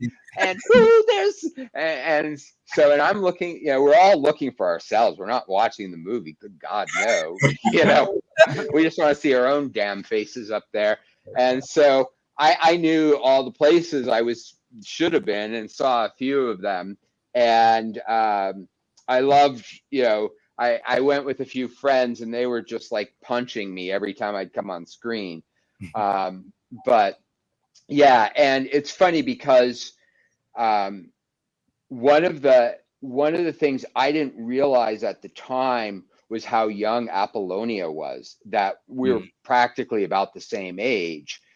And one of the scenes that I'm in, that continuity wise, at least I had different outfits on because they were shot on different days, but it's that long shot where she's coming in the club and bumps into Jill, and I'm right there when she bumps into Jill. I've got my Ray-Ban Wayfarer sunglasses on, and then I'm behind him a few moments later in a completely different outfit. But that scene, Apollonia missed her mark. It took about 5 or 6 hours to shoot just her running into Jill, just coming through. She continued to miss her mark. And I remember at the time saying to people, like, okay, look, there's the fucking duct tape. She just has to look down and stop right there. I mean, what is so hard about this? And of course, I didn't realize that it was her first big break. It was her first movie, and she was as young as I was. I was just, thinking I was way too cool or something, but it was a slog that day. And that was, you'd never know that set that schedule back, and then things had to get rushed forward. The really cool thing about that shot was, prior to setting that up, and again, this was me placing myself, I was sitting off to the side watching it. Mark Brown and I used to play, we didn't even play cards, we played what we in Minnesota called Husker Du, which is where you turn all the cards over on a table, and then you turn them over and you have to remember and get like 2 red 2s, blah, blah, blah. We'd play that just endlessly. But I was like saying something to Mark about, damn, I wish I had something cooler to wear or whatever. He's like, well, go back to wardrobe and get something. I'm like, well, I can't do that. And he's like, sure, go back. And so I went back to wardrobe, which was, it doesn't matter where it was, but I went back there, and in that shot, I'm wearing Prince's, the leather collar from 1999, that sort of the one in that iconic, the Rolling Stone. Yeah. So the, anyway, I'm wearing that leather collar in that shot. I went back. I didn't have to sign it out the wardrobe people are just like, oh yeah, pick out whatever you want. And Wow. so I wore that, and after the shot, I went back and took it back to wardrobe, because that's what we do in Minnesota. You know, and I think about it now, it's like, God, I could have walked out with Prince's leather collar, and I could be wearing it right now instead of this stupid. And anyway, it was yeah, but I get to see it wearing it in that shot. And but I think that also, I think of that moment and how that is exemplary of what we were about back then. There was just, you know, that's who we were. You wouldn't steal a piece from wardrobe because that wasn't what you would do.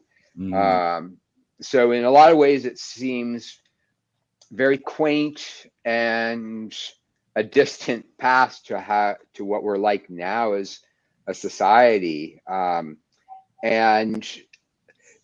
the other thing with filming was just the energy of the crowd. We were seeing these songs. They would do 2 or 3 takes of it, but every take was just like, you know, you see it in the movie. It was just so electric. The energy that was present, you know, for that. No one was acting really in the crowd. I mean, we were, you know, getting to watch Prince perform these things multiple times. And anyway, yeah. So actually, I want to dig a little bit deeper into the filming of the Fourth Avenue shows. And so were they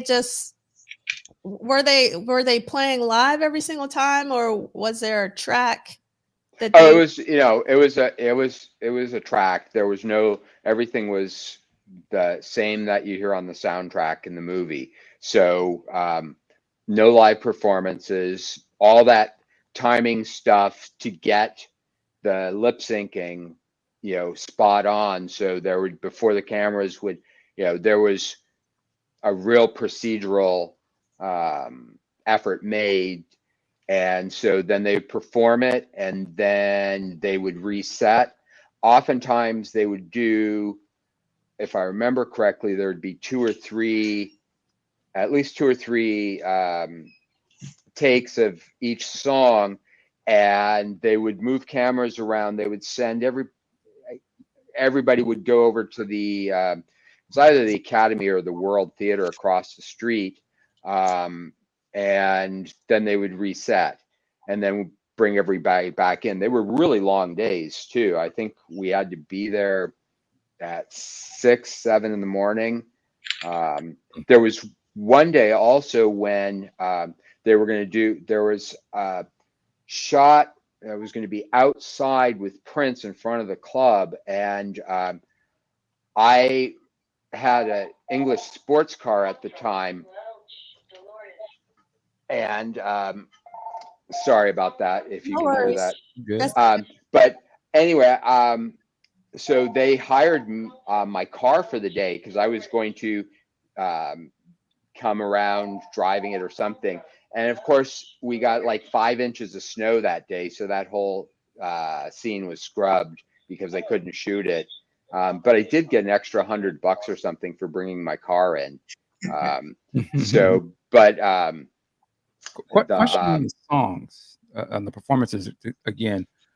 Would he do the songs all the way through, or would they ever do parts where they would stop mid-song and do a no? It was part? It was a complete.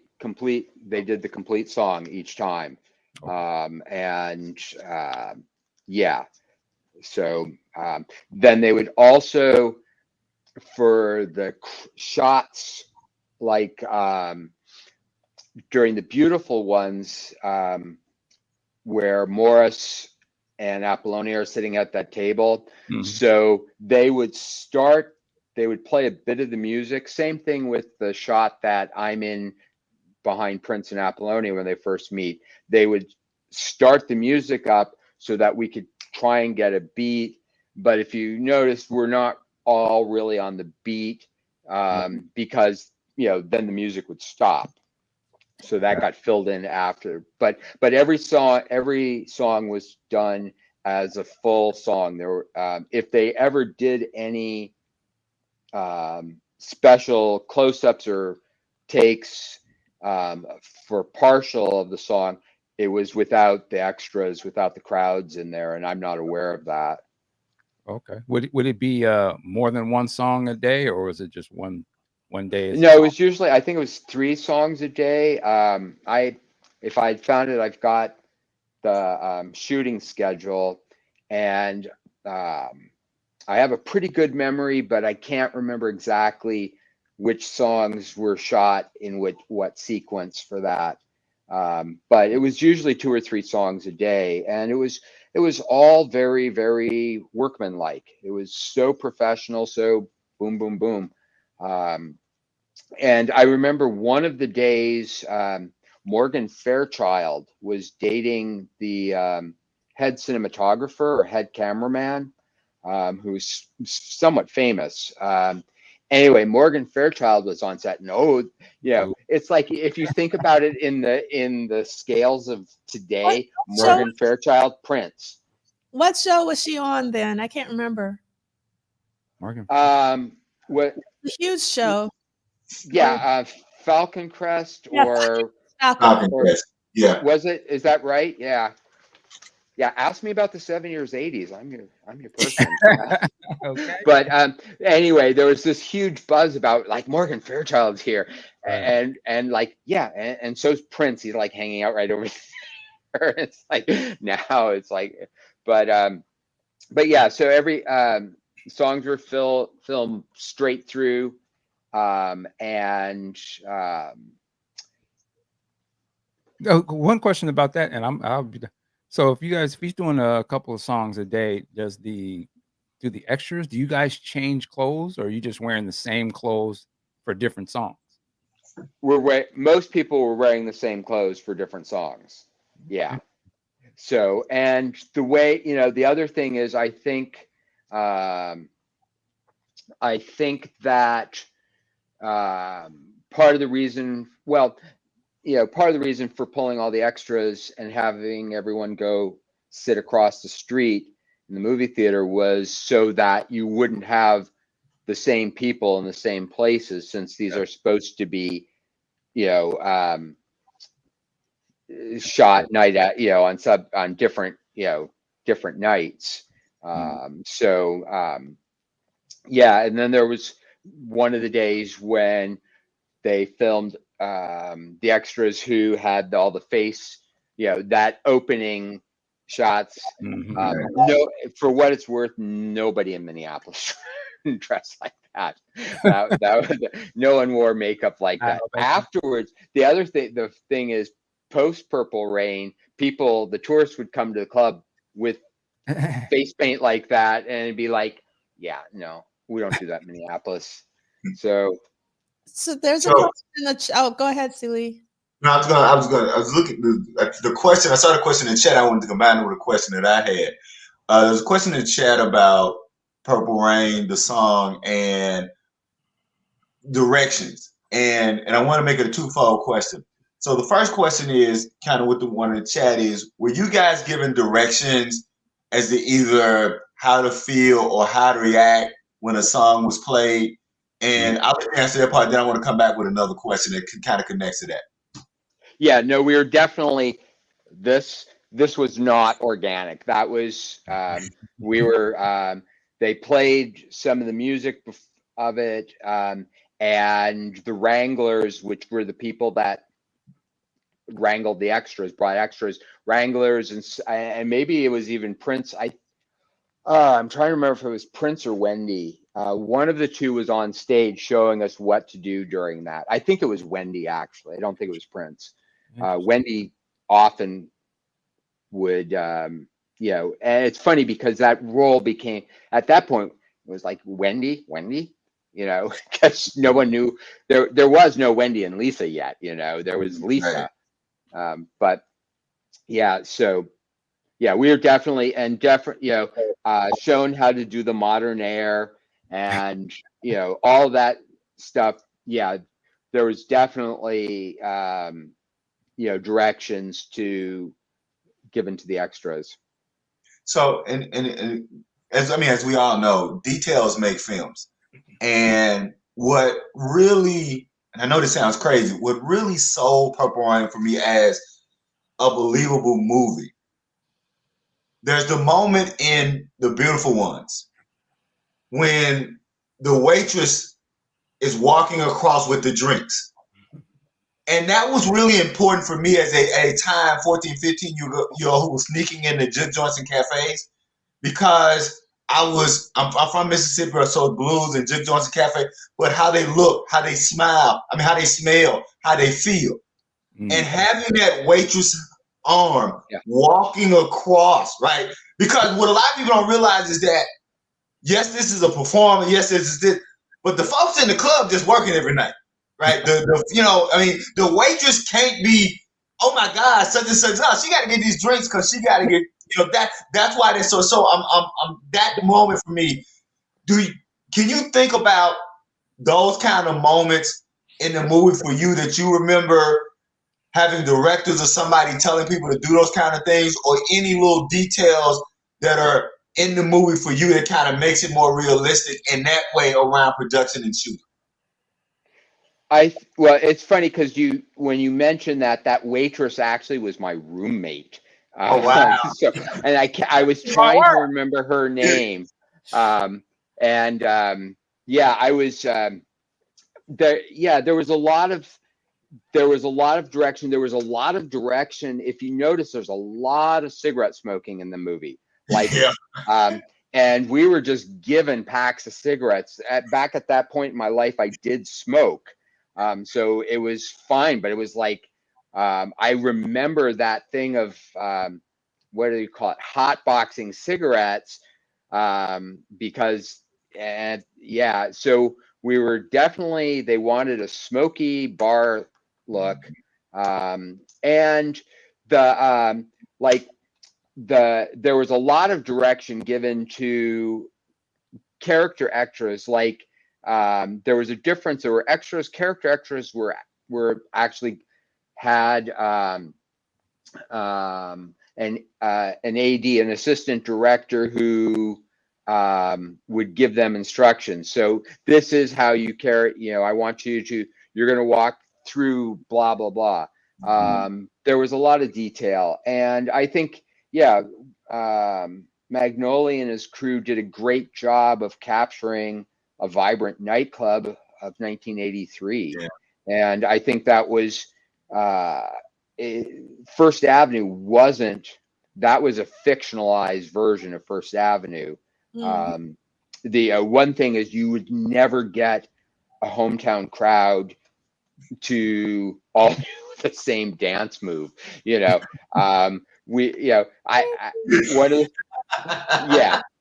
modern.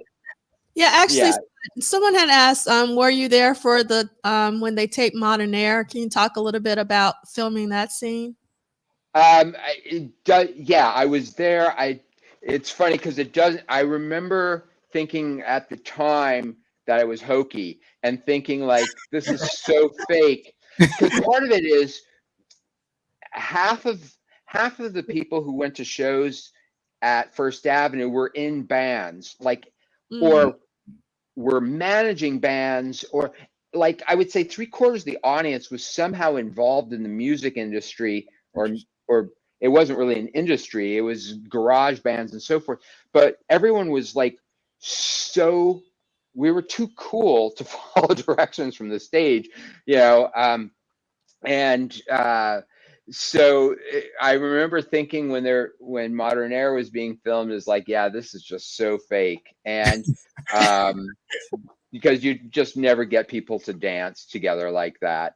And I did not have that reaction to us doing the arm wave at the end of Purple Rain. That felt like it was somewhat natural. But yeah, and also that Dez was just Dez. You wouldn't you're not gonna if Dez wants you to do a dance move, you're not gonna do it because you would barely listen to Prince. Hilarious. So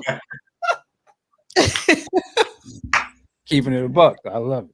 So, go ahead. Real quick, Celie. So is the waitress that you're talking about Kim Upshur, or is no. It was a different. It wasn't Kim. She's a white girl with blondish kind of that crimped hairstyle of that time. God, and I can't remember her name, but we had a very bad falling out. She ate my frozen pizza and then put the box in the freezer after. Let's do it. That's real. Yeah. That's roommate drama. That is. So we yeah. So yeah, but she put the empty box back in the freezer. So when I got home from work, anyway. Wow, that's disrespectful. That's cold. But, hey, what's my girl from Harlem Nights? Got my mouth all ready for some tuna and some hash in here. I got a question for you, Scott. Just in terms of like in the movie, the audience, you see a fair mix, a racial mix of people in the audience. Was that a real deal? Yeah, that was. Okay. That was. And yeah, and it's one of those interesting things that I didn't realize at the time how racially divided Minneapolis's club and music scene was, because First Avenue was such a mixing pot. It was so diverse. And my background is I grew up in the western suburbs. I grew up out on Lake Minnetonka, and I led a really sheltered youth. I mean, and so when I saw Prince, it was like this whole wow. I went from being like a white country club boy to desperately wanting to be black. I used to go to tanning booths and wear makeup, and I had my hair dyed black and I had it permed, and I would at that time the term mulatto was not derogatory. I would tell people like Prince that my mom was Italian and my dad was black, because I had there was the Taste and the Foxtrot and the Taste, and which was, I can't remember at that point if it was the Taste or the Foxtrot, but it was this decidedly black club, and my girlfriend at the time was black, and we would go there and I'd be like one of the few white guys there, and I never felt like uncomfortable or like I didn't belong. It was an interesting time that when I later heard people talk about how they couldn't play clubs in Minneapolis at that time, it really surprised me to learn how racially divided we were. But yeah, and the same thing was, also the clubs. First Avenue again had a straight, gay, black, white. It was just a mixture, and the thing that brought us together was music, and it was this diversity, because I would see the Replacements play, and then see Prince play. It was and then the funny thing was, after Purple Rain, we had this just deluge of record companies coming and wanting to hire any black band in Minneapolis. So we had, I won't mention the names of some of these bands that got record contracts, but it's like, holy shit, they got signed. There's one that I just, man. So that's interesting. So I'm just curious, just to go back. I mean, you said you saw Prince and that had such an effect on you that you want to be black. Oh yeah, absolutely. So yeah, and I think part of it was so I'm gay. At that point, at that point in my life, I knew that, but it wasn't a possibility for me. And so I was, I just had decided that that's just not going to be something I can ever explore. I think the thing about Prince was he was androgynous. He was he just let me be free, and part of mine, I didn't want to be from where I was from because I never felt like I belonged there. And when I saw Prince, it was, wow, this is, I finally fit in someplace. I could be this extravagant. And that was, that music scene was all about freedom. And it was an amazing period. So I don't want to get you off that. I want to ask you a question, but I want to come back to that discussion. But there was a question in the chat about, had you ever met Vanity? Yeah. So yeah, I got to travel for a while on the 1999 tour. And so, yeah, I saw Denise or Vanity. I have a cocktail napkin from First Avenue where she wrote her phone number and asked me to call her and to come over to see her the next morning. And so I never did. I was too scared. I was like, so. God, you're killing me, Scott. You're killing me. No joke. You got Vanity's phone number? Yeah, and please do this, sir, please. Come on. So anyway, but yeah, I was just wait. I think I might have. Well, yeah, no, there was just no way. I could, at Did that you call point. her, What's that? Did you call? Oh God, no, absolutely not. Damn. No, because it was just way. It was way too scary. I thought to well, anyway, but yeah. So I met Vanity. I knew who she was.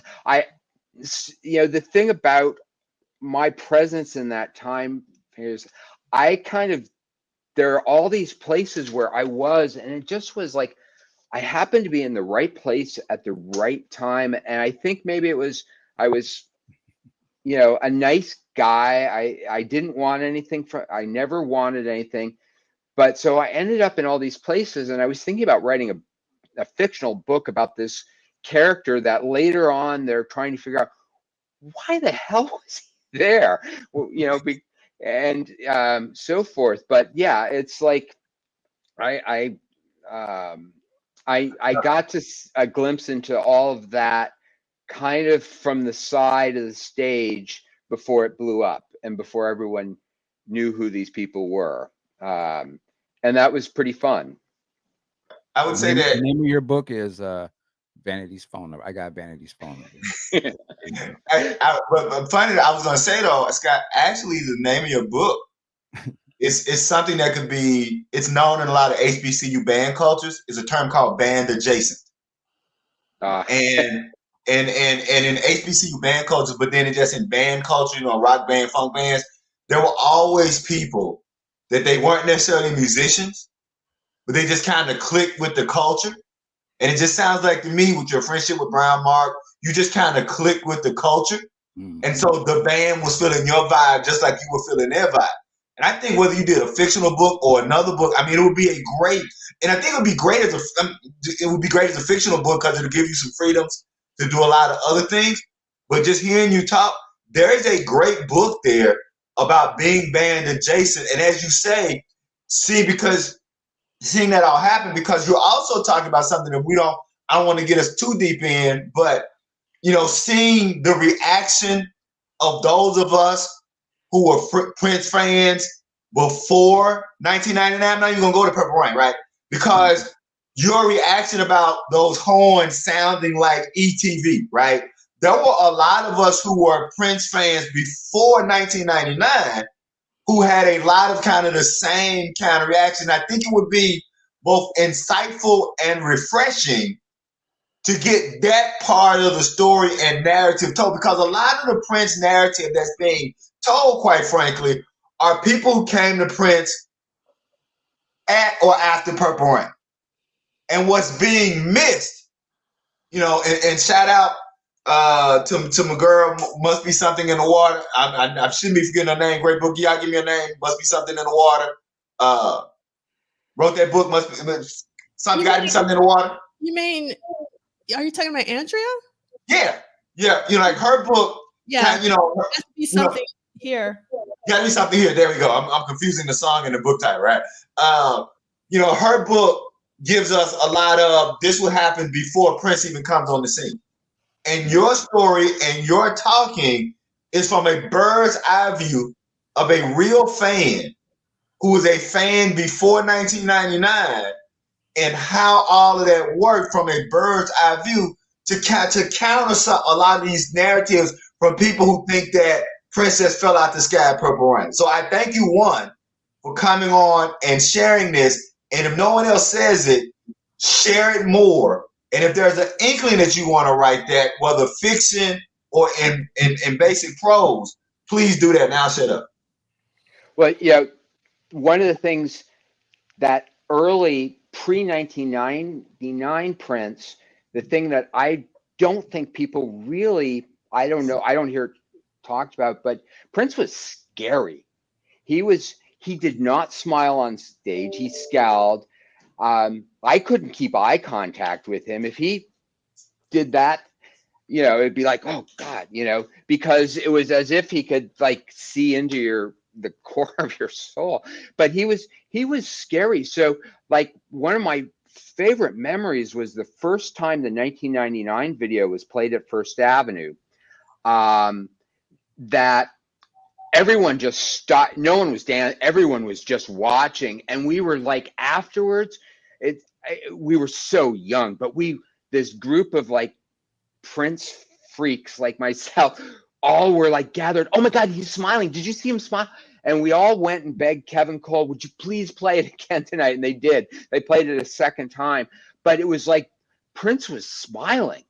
I mean, and so that changed pre-1999 Prince post and then Purple Rain Prince.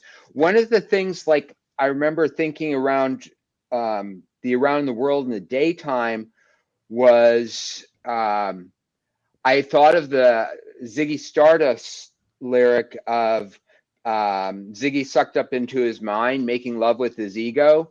And I thought that about Prince, that like, okay, he's just making love to his ego now. He became so different for a period there. And probably some other things had that, you know, there were the fact that Under the Cherry Moon failed. I remember John Bream writing about it prior to the movie coming out, calling it the Cherry Chartbuster.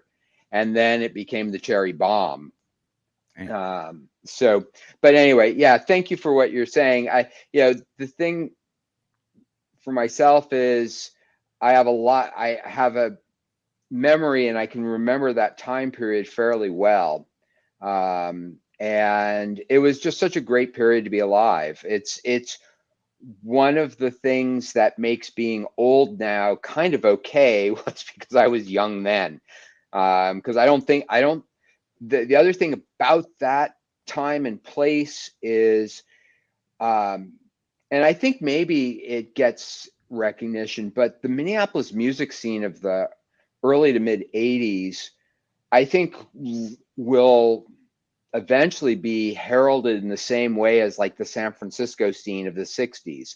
I mean, it was massively, you know, we had Prince, but we also had all these we had so much new music at that time. And bringing it back into Purple Rain in that movie it it's just sort of a miracle that that happened, that we have that snapshot. And it's so dated looking now when I watch it, but at the time it felt so new, you know, as things do. I mean, there really was nothing like it before. So I wanted to say a couple of things. Scott, you don't know, but I'm a little under the weather, so my voice is not I'm cooperating sorry. sometimes. That's okay. One thing I wanted to say, I wanted to echo what Celie said. I think it's so important to talk about Prince pre-Purple Rain, pre-1999. So I do hope you write that book. I mean, truly, because you have so much, you have a wealth of knowledge, going to almost all of the First Avenue shows. And we've been covering 1983, you know, the entire year. We are reading Duane's book week by week. And so two things that we discussed this year were the two award ceremonies that Prince were at. So I'm curious, did you attend either the third annual Minnesota Music Awards and then the second Minnesota Black Music Awards? Did you attend one or both? And can you tell us a little bit about those experiences? Yeah, I went to all those award shows back in the early 80s, and they actually honestly kind of blur together. I remember the first annual Minnesota Black Music Awards really well, because that was the first time I actually met Prince. You know, actually, it was the first time I spoke to him. And I remember it was one of the scariest moments of my entire life. And I had begged Mark Brown. I was sitting at a table with Mark, and Prince was standing over to the side. And anyway, but this is not answering your question. But I asked Mark, you know, I was like, please, would you go introduce me to him? And Mark was like, oh no, man, just go up and say hi. He's a nice guy. He's really friendly. And so for them, no, he wasn't. But also at the time, Mark was chatting up a very pretty young woman. And so, but I was like, oh, please. So anyway, I went up by myself, and yeah. And I remember the performances, but the award shows kind of blur together, except for like the 85 or 86, where it was a very different, those award shows were so small and intimate and personal, that, you know, so all the Minneapolis musicians, you know, Prince was still not, you know, he was big, but he was a big fish in a small pond, and he was still accessible. And you know, it was also kind of expected that he was going to win, because, I mean, who else was doing anything close to that in Minneapolis? So. Awesome. Thank you so much. So are there any final questions for Scott? Just a random one. Scott, did you also go to the family performance? I did. Oh, yeah. Wow. So yeah, and and that was, so I have this weird memory of Prince and Susanna having a big fight afterwards, and there was this sort of secret bathroom toward the front of the club. I remember them arguing about something, and I swear she took off a ring and threw it on the floor and walked into that bathroom, because it was like one of those bathrooms where the door to get in, it's built into the wall. There's no handle. It's one of those things you push. Okay. And anyway, and I remember Prince going in and me just totally fascinated by that moment. But I asked her later if they had actually had a big fight, and she doesn't remember that. But that was a really fun performance. And I also was at the first Maserati when they weren't Maserati yet. I was actually going to work for Maserati for Mark back then, and when he was the Shadow. Right. And but and I was at the I was at all the Time performances at First Avenue. The one of my were you at the infamous one where so one thing that I have a question about the infamous did you take or did you give conversation from Morris? Do you think I've heard that Prince told him to say that, and then I've also heard that no, it came from Morris. Like, do you have any insight into whether or not Prince was None. there? Or okay. Yeah, no. I think Prince was there. Just because I can't imagine him, since they were recording that. I can't imagine Prince not being there for that. I'm sure he was. I was at, Prince was always there for everything that the side bands did. I was lucky enough to be at the Nakarima Club to see the first Vanity 6 performance before the 1999 tour. Yeah, and Prince world, my God. And I had Prince standing right behind me, and I just remember I was so, for whatever reasons, I was not. He was not. I was not someone that he wanted to see at that point in time. And I was so afraid he was going to recognize me and kick me out of the show. So I remember not really, I was so scared, and Chick was right next to him. And I'll end here. My favorite memory of any private, sort of private moment with Prince was during the 1999 tour. They played Gary, Indiana, and the hotel for that show for the band and everybody was right across the street. And I was getting to travel with them at this point.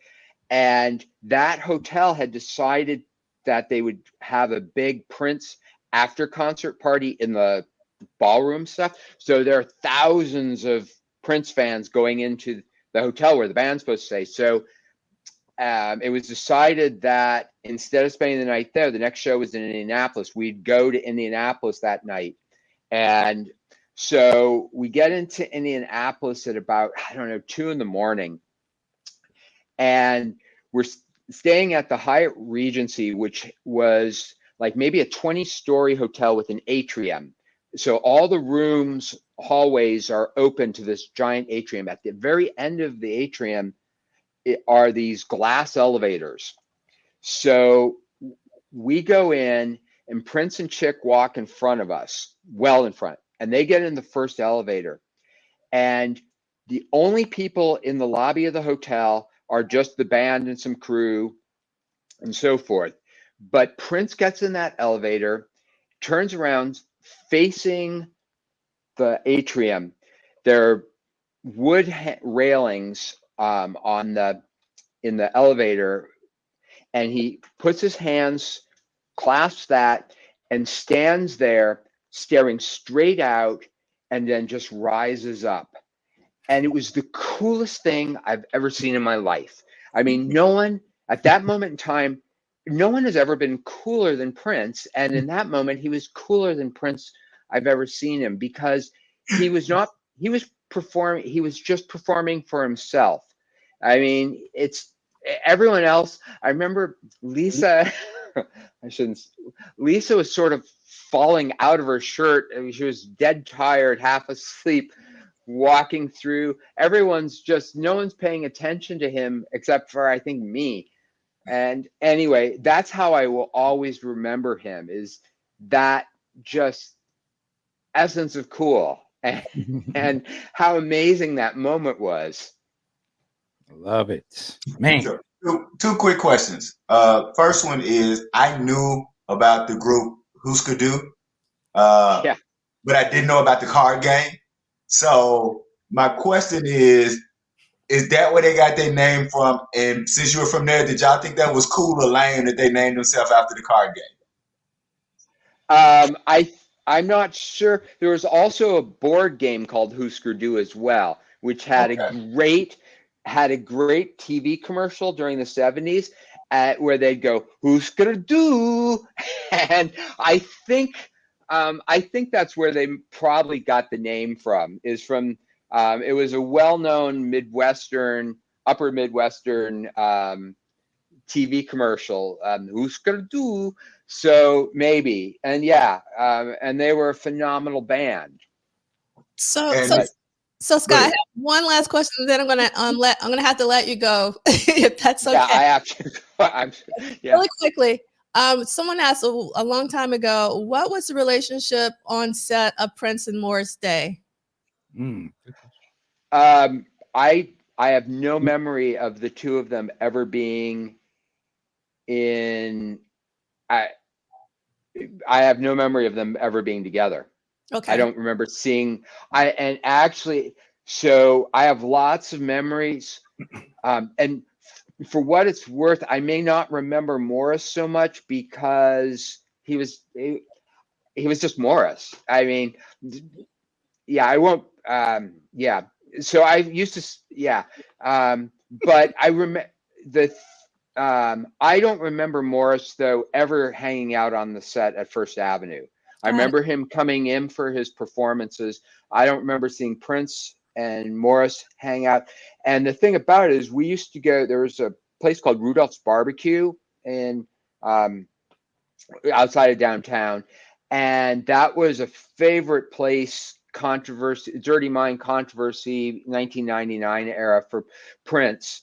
And Prince and Morris would have a booth in the back and they would hold court there. And we would go and try and get as close just to listen because it was just nonstop laughter. Wow. Because their wits, the two of them back and forth, and God help the young woman who might want to go back and try and meet them, because if they would be cut down shorter than Prince was in no time. But yeah, I don't remember them ever being together on the set. All right. Well, thank you so much, Scott, for taking time out of your day. Thank you, bro. Thank you, man. Thank you. Thank you so much for having me. This was, I mean, you can tell, like, I came in here, I was half asleep, and I'm like, the thing for me is right now in my mind, I'm watching all these movies. That's my memory, is movies. I'm seeing Prince walking around First Avenue, and it's just there's a part of me that gets sad, but it's now I can kind of enjoy that stuff. So thank you so much. Yeah, this was really fun. Thank you. So we're gonna take you off. Thank you, man. Thank you so much. Yes, I'm gonna take you off the stage, Scott, and I hope you have a really amazing day. And I hope you have a Happy New Year to everybody. Yes, Happy New Year, sir. To you and Evan. Have a great day. Thanks. Bye. That was awesome. Yeah. That's what I like. Man. Yeah. You feel like you're kind of there a little bit and hear somebody else's, bird's eye view. That was as close to. Remember when you used to first start getting the live bootlegs, and that feeling you used to have when you get those first live bootlegs, like you was at Sam's, you was at Uncle Sam's, you was at first, like that. Talking to him was like that first real terrible bootleg where you turned it all the way up and couldn't really hear it. That was that experience. And thank y'all for that. That was cool. Awesome. So we are technically over 2 hours, but I'm going to keep it moving. Michael, if you have to leave, I totally understand, and as well as C. Lee. But so you guys can leave now, or you can leave later. What you guys want to do? How long are you trying to go? Probably 30 minutes. Yeah, 30. I'm good. 30. I'm good. I'm going to take a water break, and I'm coming right back. All right, that sounds great. Okay, so that was incredible. I so appreciate Scott coming on. I think that was an incredible way to end. Well, we're not finished quite yet, but being on the final episode of What Did Prince Do This Week? So we are going to get back to our reading, which is on in the book of The Glamorous Life. We're on Wednesday, December 28th. Next time, wipe the lipstick off your collar. And then Blue Love. So I'm going to try to read for a little bit. We're not going to be able to read this entire thing because It is a lot. So, The Glamorous Life, Prince's vocals and Jill Jones' background vocals. Next Time, Wipe the Lipstick Off Your Collar, basic tracking. Blue Love, basic tracking. Sunset Sound, Studio 3, 4 p.m. to 3:45 a.m. Booked 4 p.m. to open. Producer Prince, artist Prince, engineer Prince, assistant engineer Terry Christian. And this is a Prince quote, "This is my job. This soundboard is my desk." I love that. During this period, Prince often rode to the studio on his purple motorcycle.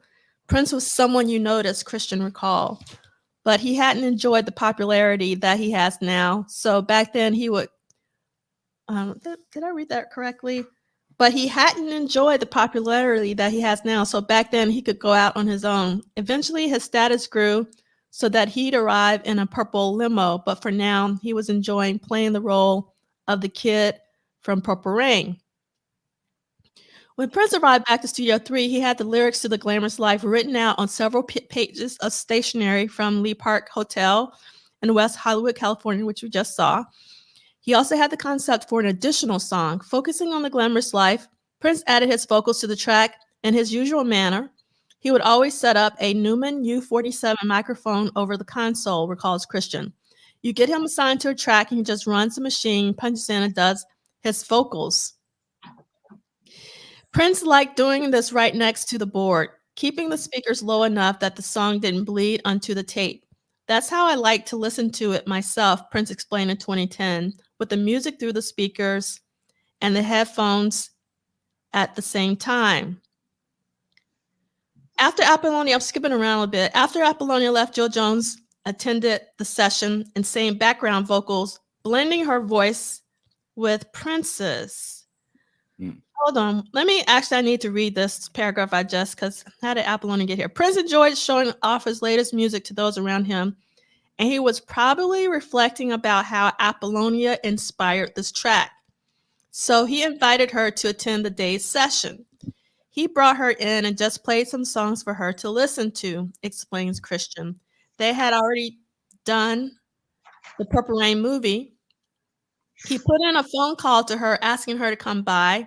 He said something about how beautiful she was. So after Apollonia left, Jill Jones attended the session and sang background vocals, blending her voice with Prince's. And let's see.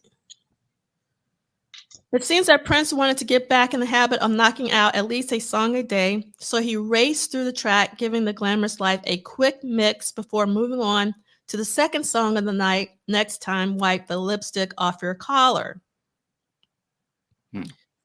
Let's see. I'm trying to skip through some of this. Hold on. I can see how Prince was like so inspired by, as he mentioned, look how beautiful just being around, these beautiful women and your Prince, and you're super creative. I can just see how all of that just soaks in and influences these songs and how good they are. And like I think the other brother said earlier, he's trying to impress somebody who was in the studio with him. I can see how, that's quite inspirations. You know what, brother? That's what I was want to go back to. If we're talking about same one, he actually said no one was there. Did he say?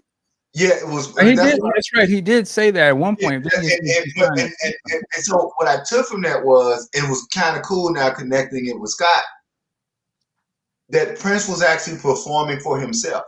Yeah, because he makes a statement, he in these ruffles that the brother thinks a little silly looking. He got this hat on, right? But then he makes the point to go, he was not trying to impress anyone else. Right. And so it was like this dude, this musician, we're like, hey, this dude is doing this for him. Because, like you said, if you see somebody all dressed up, what's the first question you go at? Well, where you going? Because sadly, most of us only get dressed up to go somewhere. Right. So here is Prince getting dressed up every day, clearly not just performing for others, but performing for himself as well. And so that speaks to then how all of that is not just an extra part, but I've always thought about Prince as a dandy, but usually we think of dandy, it is the bodily performance for the outward. but it is also for Prince. He needed these things for his own creative juices. That he needed to look a certain way and be a certain way and feel a certain way, right? Mm-hmm. Like you may be I'm the kind of person that I can't deal with white noise when I'm writing. Like there's no music on when I'm writing. I'm shut off in this room by myself. I don't understand people who write with music on. I don't understand people who can. So I need a certain thing. And so for Prince, the way he looked, the way he smelled, the clothes, all of it was part of that performative creative that made him who he was, if that makes sense. I'll shut up. Absolutely. No, I agree with you. I had thought about this the other night. Maybe it was last night. I was watching the Glam Slam. But just to piggyback on what you're saying, I feel like he was always on point with his appearance for a lot of reasons. You can sort of trace some of that back with always suited and booted and being seen in a certain light in our culture. But I always felt like even his personas, and I call them Prince personas, the new retoolings of him every couple of years was always to step up to like, I'm always suited and booted. This is the part of the performance. Like you said, I have to believe this. So I live this version of Prince. I get swallowed up by this version of Prince. And I was just thinking about that. Yeah, he's always Prince all the time. I always feel like there's the real Prince of him, who he is. Mm-hmm. And then there's the persona Princes that he presents to us. Yeah. And it's interesting what Scott was saying. He saw Prince smile, because that was like a thing. Like he never was smile. Like it was always seemed kind of stoic sometimes, but then you start to get the smile, happy Prince. And I always thought that was interesting, because I thought like the image of him became like he was always just this good guy. I mean, I'm not saying he's not, but he would be happy on stage and different things, in total contrast to the person that he seems to really be that we don't see. Right. He was actually very harsh. Mm-hmm. It worked for him and very like, you got to be on point.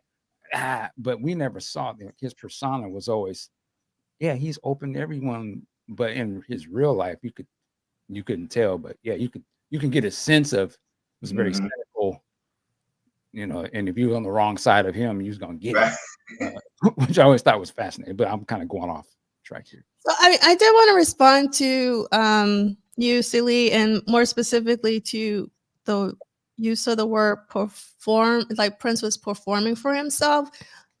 I personally see it more as he was embodying his best self, if that makes any sense. Yeah. And because when you use the word performing, for me, and I do think that sometimes he was performing, like more specifically, like when he was being stoic.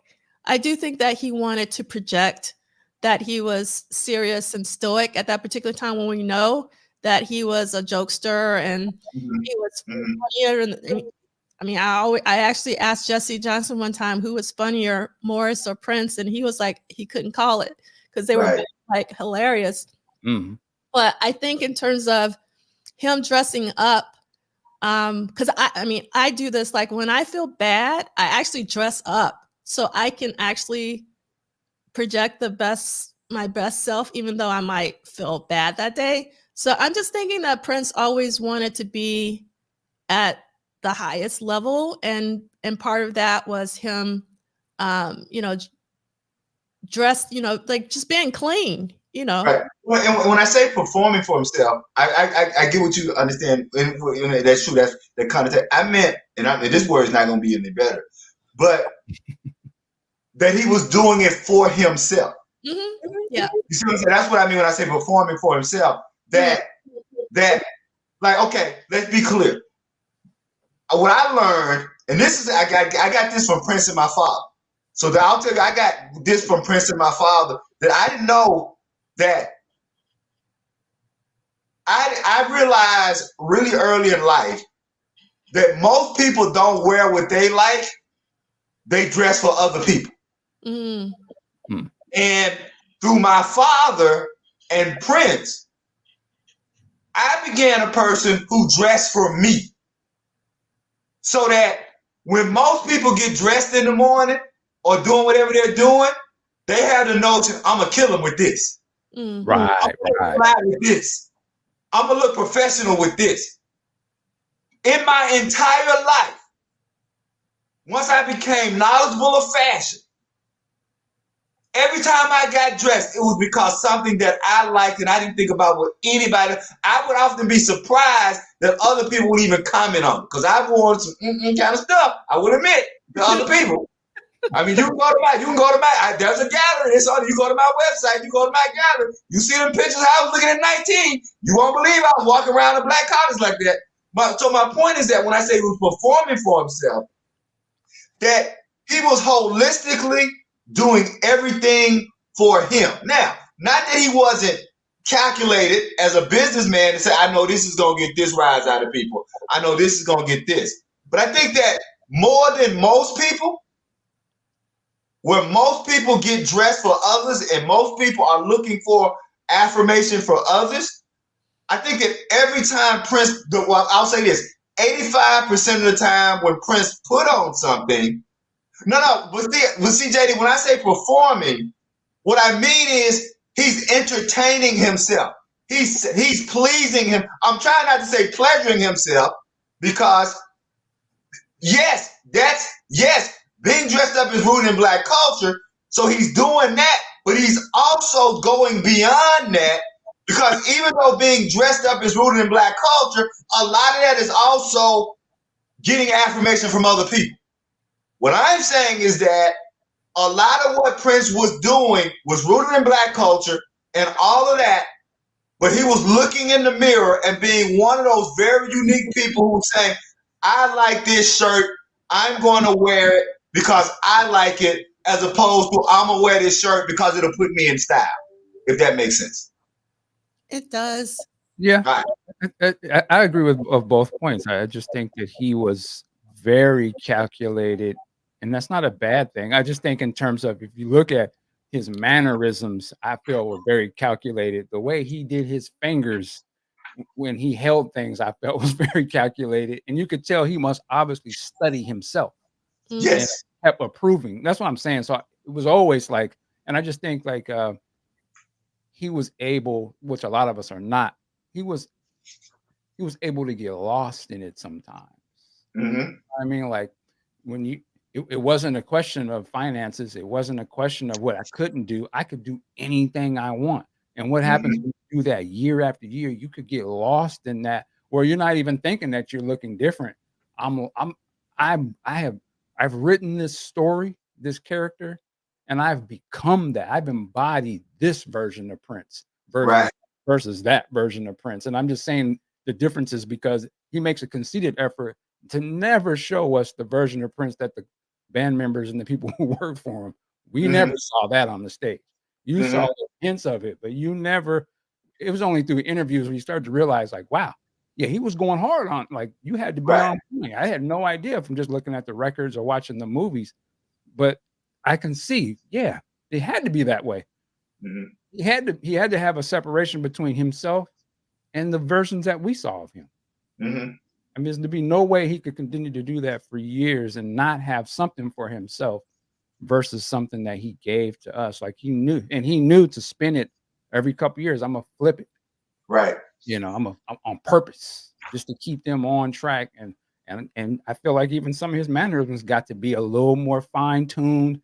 And I was like, wow, I think his body movement is way different than his body movement back then. He's been studying himself. He didn't perfected it. He's lost in it. You can look at him just walking to the carpet or his appearance somewhere. The way he walked was way more swagger than, yeah, okay. He really is embodying this style. I love it. So that's kind of what I mean. I'm not saying that he was fake. I'm just saying super calculated and studied in what he did. I mean, his music speaks to that itself. Oh, definitely. Oh, 100% agree. 100% agree. All right. So let me get back to the reading. We're on page 203. We're talking about next time wipe the lipstick off your collar. A simple drum pattern was quickly programmed on the Lin LM1 and a beat was recorded. Prince added keyboards and piano, but he was looking for something that would create a mood in the song, enlisting help from Christian. He wanted an accordion on the record. I didn't have a clue where to go. So he just dug up a phone book. And I guess Nick DeCaro was the accordion player there. Unfortunately, they weren't able to get DeCaro into the studio for the session, so the addition of accordion to the track would be shelved for a few weeks. It is unclear if any vocals were placed on Next Time Wipe the Lipstick Off Your Collar during the session. During the final hours of the session, a third song, Blue Love, was created. Once again, the track began with a Linn drum pattern, kick drum, and snare as a foundation, bass, and overhand synth and piano filled in the sound, but it was 5 layers of Prince's voice that give the song life. I would absolutely love to hear this song because any layering of Prince's voice is heavenly. The upbeat but slightly lightweight guitar-free track is the story of someone reflecting on a weekend love affair, describing the passion of a Saturday night, the mystical feeling of being with his partner on Sunday morning, and then how they are gone by Monday. Although probably placed on a tape with songs for both Sheila and Apollonia 6, it is unclear for whom the track was intended. It was likely recorded just because the urge struck him, and the theme to the track was what he had on his mind at that moment. Status: Next Time Wipe the Lipstick Off Your Collar, 3 minutes and 47 seconds, was considered for the Apollonia 6 album. I have to think.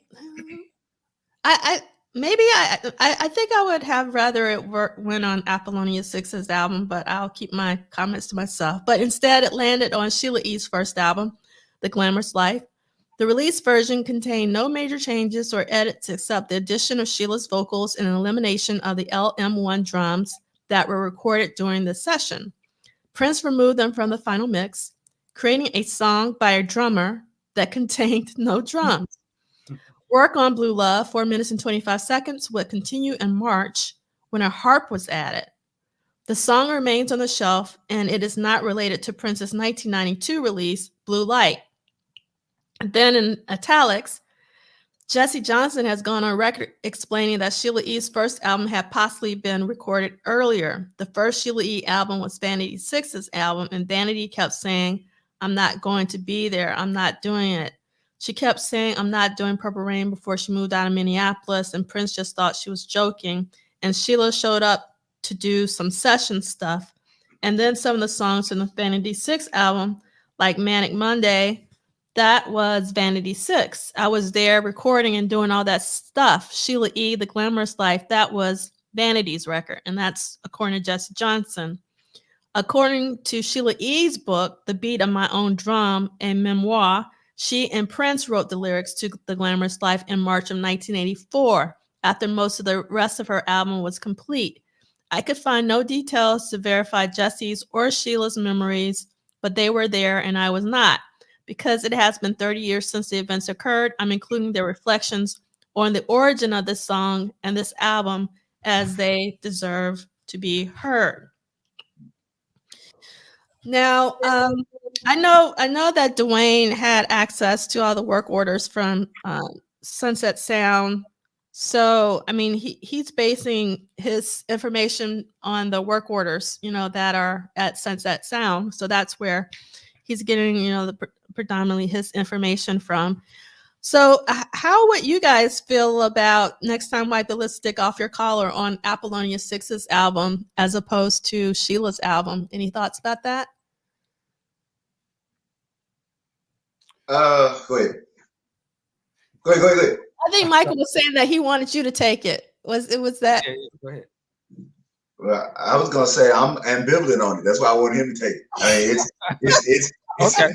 I'm kind of the same. Like I said, I personally, I could have seen, if I would have heard it on Vanity 6 first, I would have taken to it with no issues personally. I could have seen them being interchangeable with any of those. Obviously, hearing the Sheila E. one, my ear leans toward that. But I feel a lot of these songs would have worked. Could have been a Jill song. It could have been a Apollonia. I think they were just great songs. So I feel like they would have worked either way personally. Well, nothing away from Sheila E. because I love Sheila E. Right. So I guess I'll just be explicit and I'll keep it short. Because Noon Rendezvous is already on the album, I didn't think that she needed two, slow songs. And for me, Lipstick, I'll just call it Lipstick. really brings the album's energy level down for me. That's my personal opinion.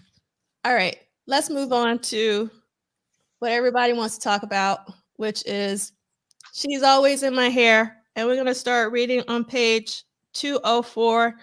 Silly, do you mind starting? And if you get tired, Michael, can you take over? Sure.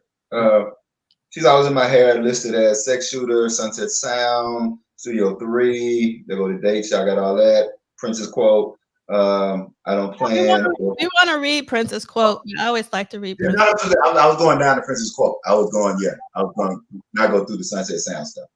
So Princess Quote, I don't plan or anything like that. When I record, I find if I usually just sit down and do something, I'll gradually come up with something. Sometimes it starts with a lyric. That's Prince's quote.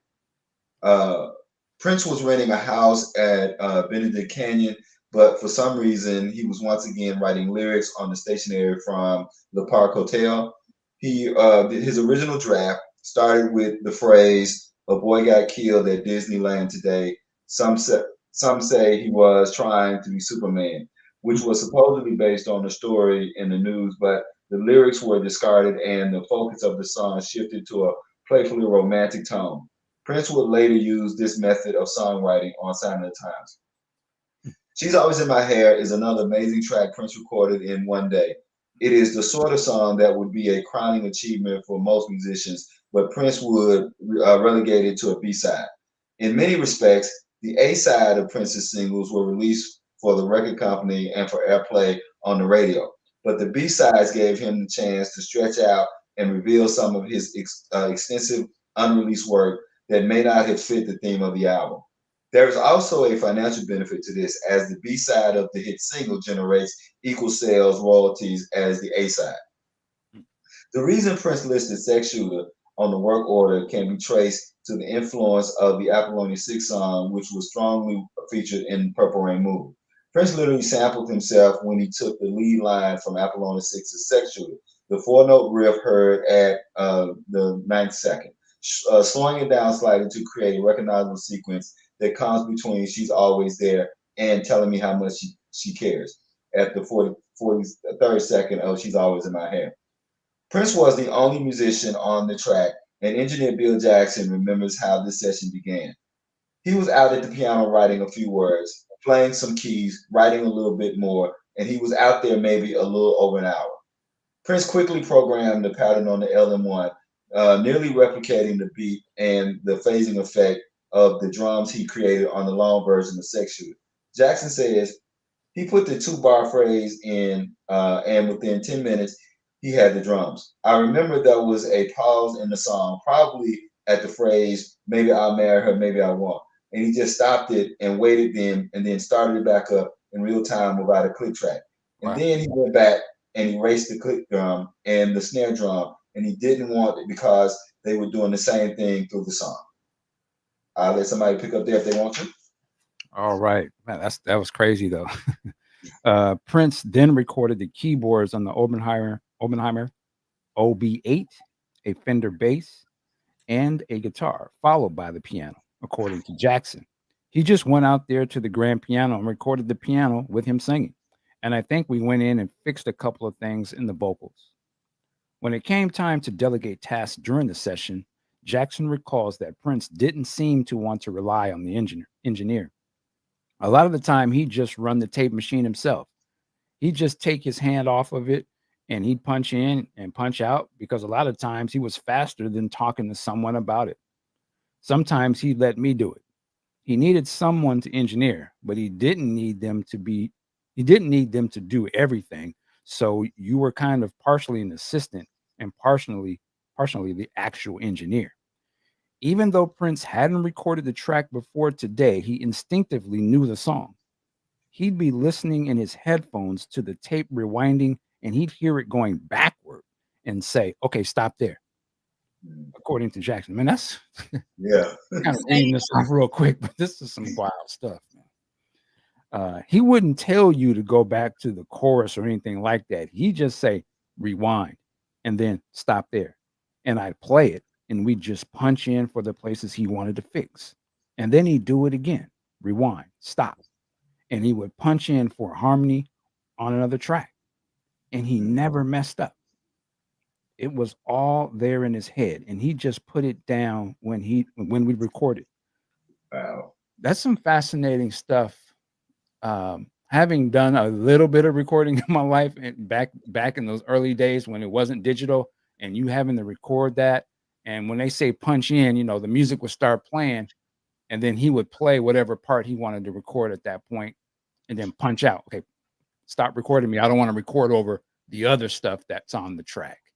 So just him doing that so like effortlessly is fascinating to me. It's at the top of the next page, I believe. Mm-hmm. All right. The handwritten lyrics contain an additional verse, but because of the length of the track, Prince decided to discard it. Months later, when recording on the song in Minneapolis, Prince confirmed the track's muse to his engineer, Susan Rogers. He told me himself that it was inspired by Jill Jones, so I can say that with some authority. Jill was around at that time, and he really loved her. He had a lot of affection for her, but as he said, she was always in his hair. She was one of those women who wasn't doing anything wrong. She was always there telling him how much she cared, and he said it with such, I'm sorry, let me do that again. She was always there telling him how much she cared, and he said it with a great deal of affection. He really cared for her a lot. All right, let's skip down to a mix was created at the end of the session. It's the last paragraph on that page. A mix was created at the end of the session that contained a dip in the audio at approximately 6 minutes and 15 seconds, consisting of a brief fade to silence and then a resurface of the last few notes and final sting. Because the song had an obvious Beatles influence, it seemed like a tip of the hat to the Fab Four, who had used this trick on Helter Skelter. Prince would also revisit the stylistic decision on the Black Album with Rock Hard in a Funky Place and on the 12-inch release of Alphabet Street and Mountains. Play that back. Yeah. And then do you mind reading the status? Or if not, can Celie take it back? Got it, Celie? Yeah, go ahead. Status. She's Always in My Hair, 6 minutes, 32 seconds, was worked on again in January, adding finger symbols, creating a new mix, and discarding the false ending. Additional work was done in Minneapolis, but it was unclear if the song was simply overdubbed or completely re-recorded. If it was re-recorded, the newer version was deemed less satisfying and remained unreleased. The version of the song recorded on this date was given the name She's Always in My Hair New Mix, and eventually released on June 19, 1985 as the B-side for the 12-inch of Raspberry Beret, and an edited version, 327, was released as the B-side of Raspberry Beret 7-inch single on May 15, 1985. It was also included on the B-side of the 7-inch and 12-inch of Perfectly Park in Europe and Australia. It is possible that this was recorded on January 8, 1984, but documents indicate that this date is accurate. January 8 is probably when it was overdubbed with finger symbols. All right. So far this week, not only do we have the Glamorous Life, but we also got She's Always in My Hair. And now on Friday, we're going to get the incredible Weekend F, as well as 2 more songs, Be My Hero and Baby Knows.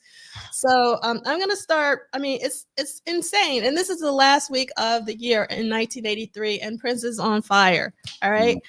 So page 207, Friday, December 30th, 1983, jam session that became Weekend F, Weekend Funk, Be My Hero and Baby Knows, Sunset Sound Studio 3, unknown start time, producer Prince, artist Prince, engineer Prince, assistant engineer Bill Jackson. And Bill Jackson was there on the previous day as well for She's Always in My Hair. And let's see. I like this quote from Bobby Z. If you like him writing on bass, it's probably something like Weekend Funk or Let's Work. Let's Work has always been my go-to Prince bass song. And that's how I tell a real bass player Can they play the Let's Work bass line? If they can, they're a real bass player. If they can't, they need to go and practice. All right. Work began on a new groove. Prince on bass, Wendy Melvoin on guitar, Lisa Coleman on keyboards, and Bobby Z on drums. We're joined by Lisa's brother, David, in another jam session trying to find a riff. We started jamming on what would become Weekend F, explains David Coleman, and I was in the isolation booth with the oud, an Arabic type of guitar similar to the lute, and started doing that riff. Lisa was there, we were all jamming, and that's the riff that I was doing, and Prince said, I like that riff, let's do something with it. So he said, when's a good time for you? And we all agreed that during the following day on New Year's Eve would be fine, and we could all go our separate ways after that. They worked on it for about 2 hours, but at the end of the session, the track was just a basic repetitive jam. It wasn't yet a song, but it was a groove that could become a song. Status. Today's session consisted of a jam, which remains unreleased. Elements would also inspire Baby Knows from his 1999 album Rave Unto the Joy Fantastic, and the unreleased track Be My Hero. Italics. No work order has been found for this version, but it has been discussed in interviews. So that was Friday. Okay, I'm going to get started with Saturday, and we're on page 208, but I'm going to have someone take over at some point because I can tell my voice is about to break. Hold on a second. You want Brother Dean to get started, and then since you. No, I'll do it, and I'll see how far I can go. Saturday, December 31st, 1983, Weekend F listed as The Dawn. Basic tracking with overdub, Sunset Sound Studio 3 p.m. to 9 p.m., 6 hours, book 2 p.m. open, producer Prince, artist Prince, engineer Prince, assistant engineer Terry Christian. So Bill is out and Terry's in. And Terry's quote is, he was never prepared. He just came in and got a groove going. Never really knowing what's going to come next is what keeps him fresh. His demos are the masters. I love that quote. His demos are the masters. This, let's see, I'm trying to figure out, I'm gonna go down a little bit. Let's see. Hold on. Okay, I'm going to start on page 209 with a Terry Christian talking, saying, I remember that day very well as it was New Year's Eve and I didn't want to work. Recalls Terry Christian. Prince listed the track as The Dawn, but Christian says it was a fake title because the original was too sexy to release. The title was Weekend F. And obviously, you know, I'm trying to make it family friendly. David Coleman recalls that Prince was very excited about getting the song to tape. I just remember Prince going, come on, we're going to lose it. And there was all this repatching everything in and getting us going. And he just said, play that riff on the oud and we'll do it for 15 minutes and just play it over and over again. Prince counted off and he said, ready? 1, 2, 3. I played over and over again. Prince counted off. Let's see. I remember Prince saying, oh, you're getting a little Italian on it.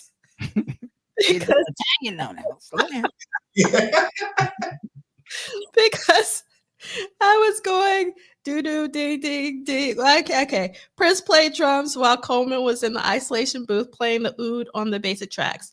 Afterward, they added a few additional touches, including Coleman on finger cymbals and Prince likely on synth, keyboards, and bass.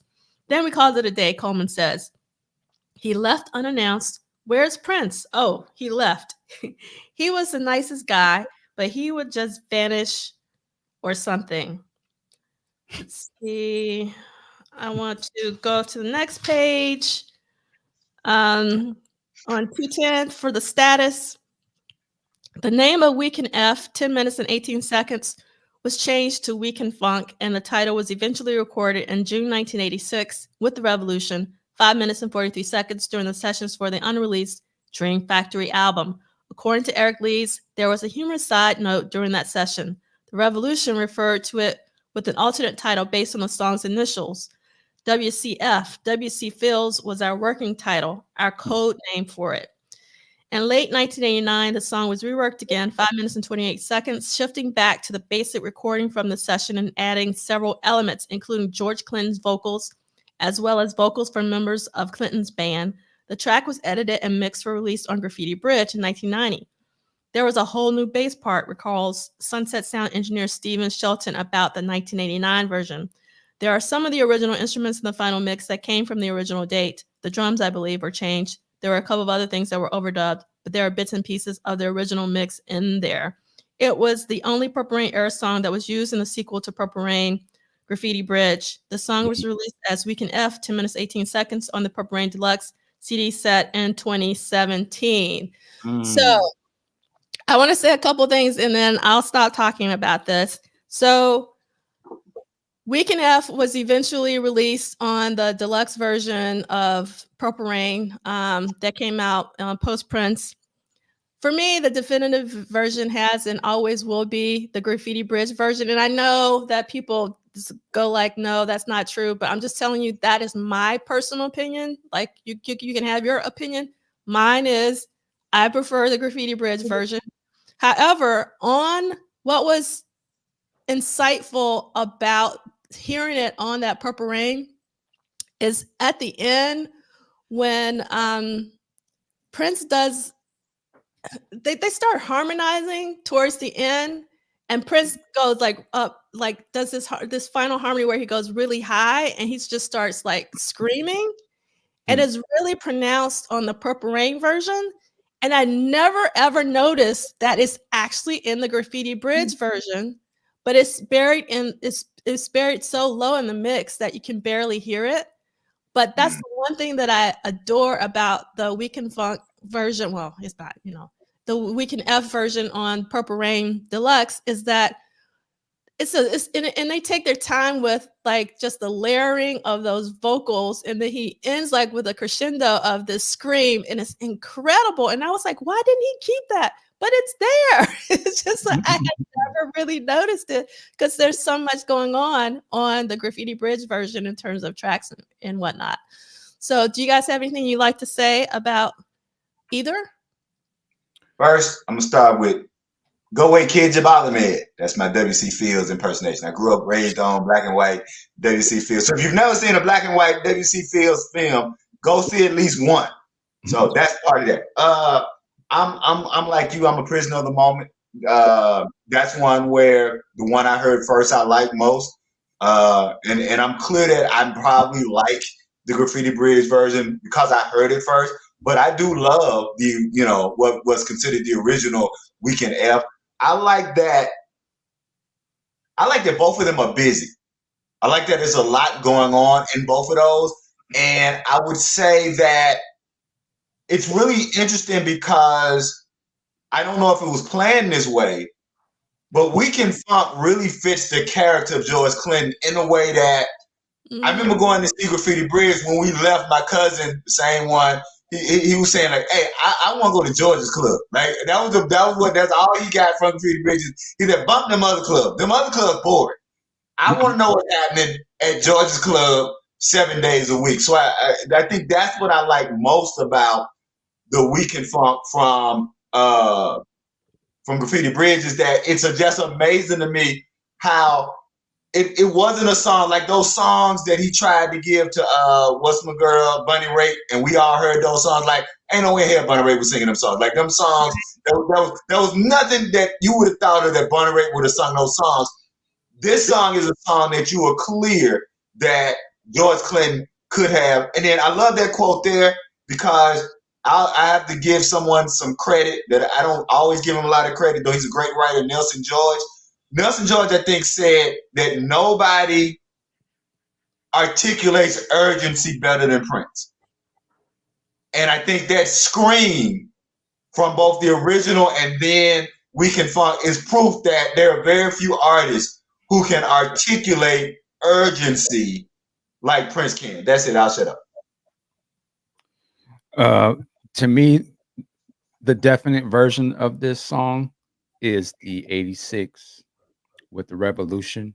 I've heard the Graffiti Bridge version first. It's like everybody else. I love that.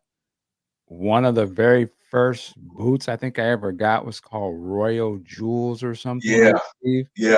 I want to say that this was on there along with, Can't Stop This Feeling I Got. And, yeah. and it goes in. to this day, I still, when I want to play something for people or Prince, and I know they like kind of the, the older sort of Prince thing, I play that. And because for me, that's like like you ain't never heard Prince live before or something.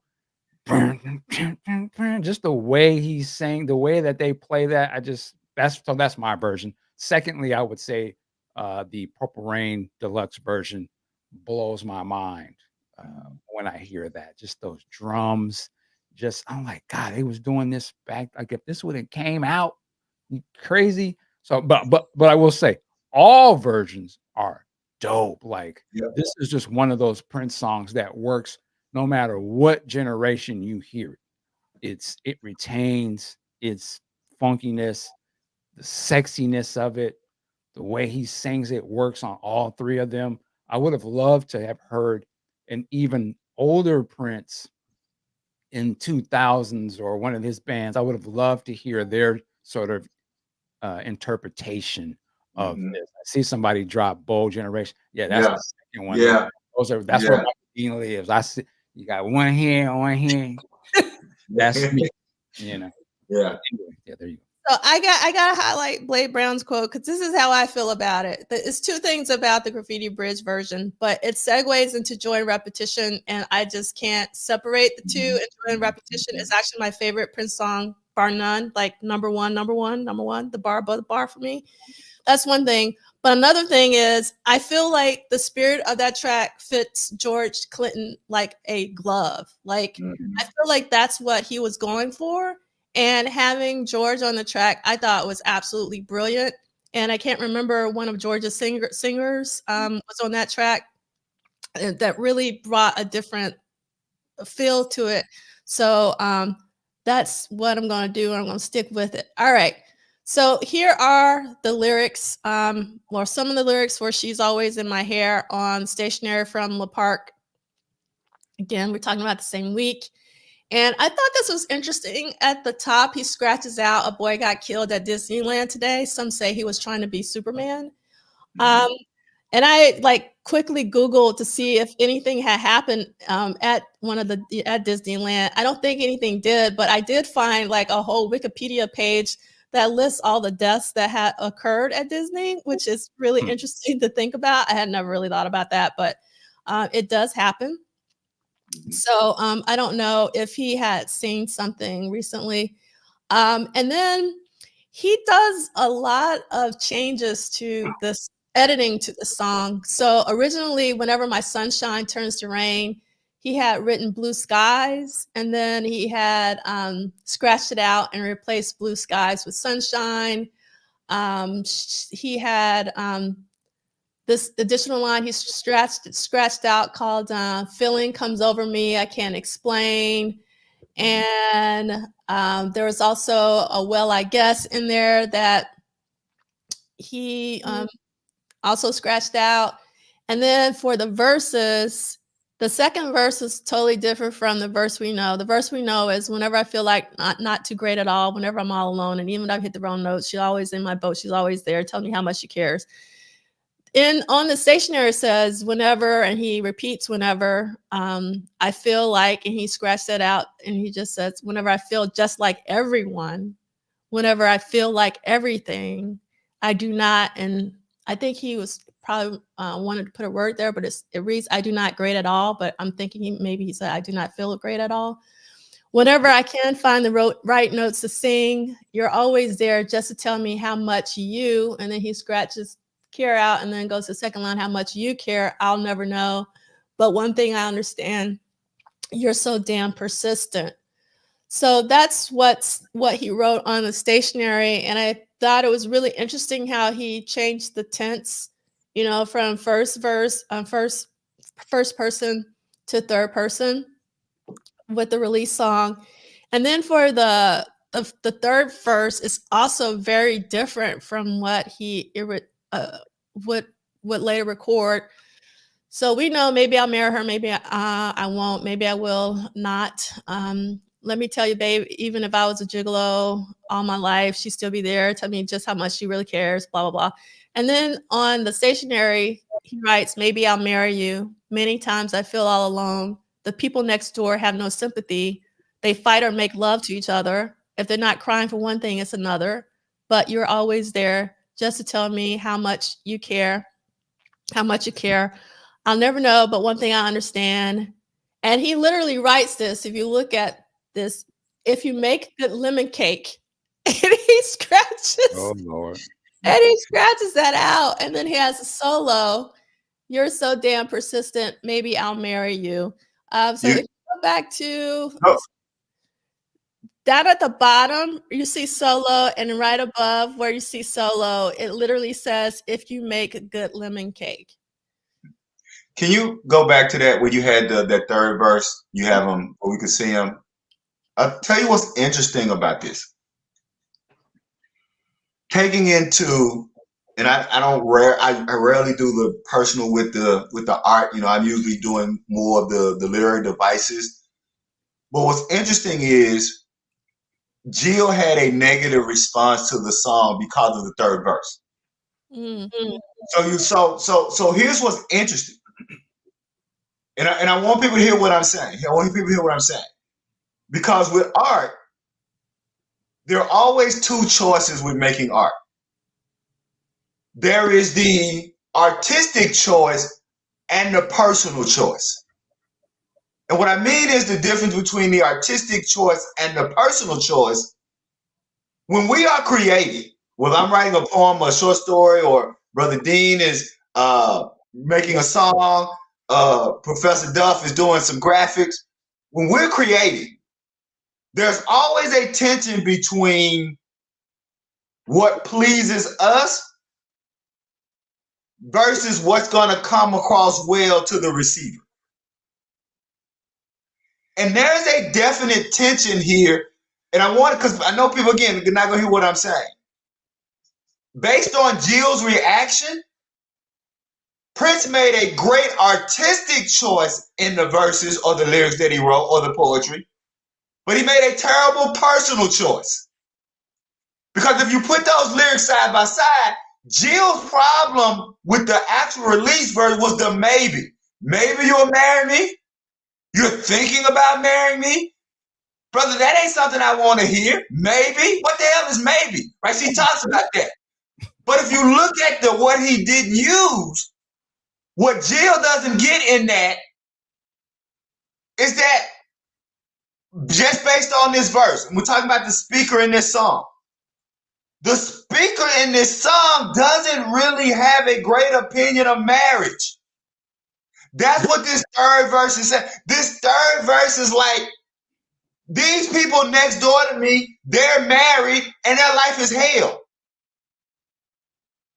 And probably the reason I'm a gigolo is because I don't really have great feelings about what marriage can be. So I like you. I love you, but I'm not sold on this whole thing of marriage. Now, he doesn't say that to Jill in the song. So Jill doesn't get this verse because he scratches this verse because of an artistic choice. And those of us who are creators, we make those kind of choices all the time. And if people like what we produce, then we go, hey. But clearly Prince was going for both an artistic and a personal response. He got the artistic response because this is a classic song. So artistically, he did his job.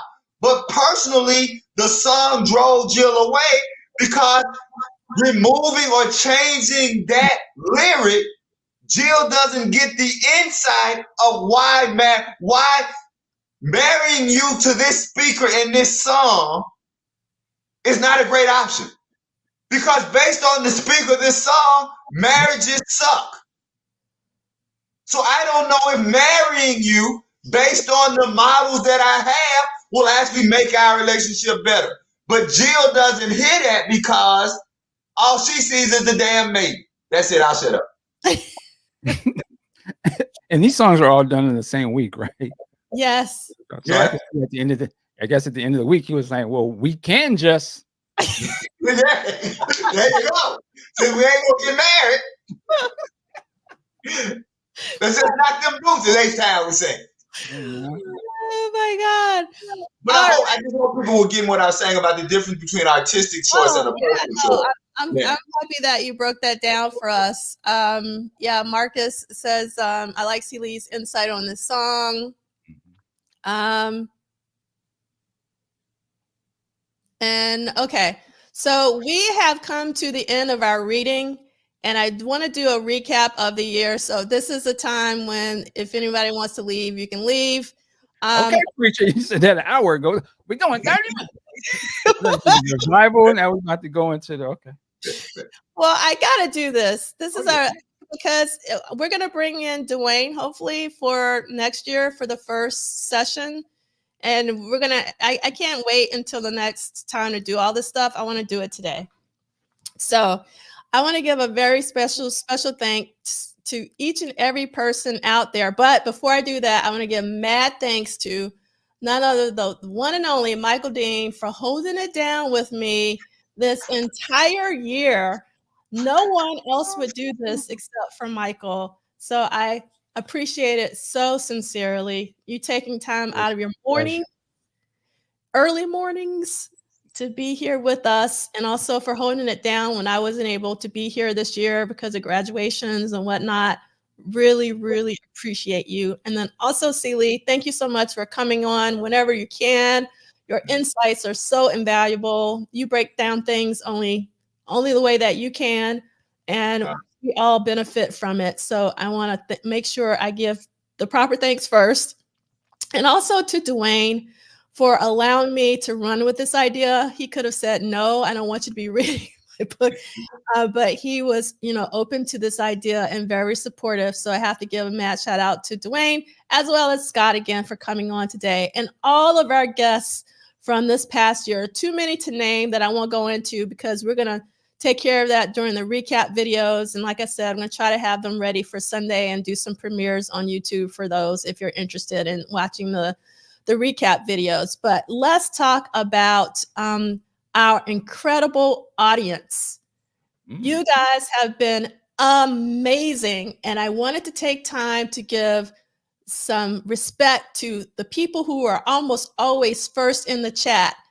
Number one is Miss Cassandra Bradley, who got first in the chat 8 times this year. Yes. Followed up by April Watson from Tampa, who was first in the chat 7 times. Woo, April, baby.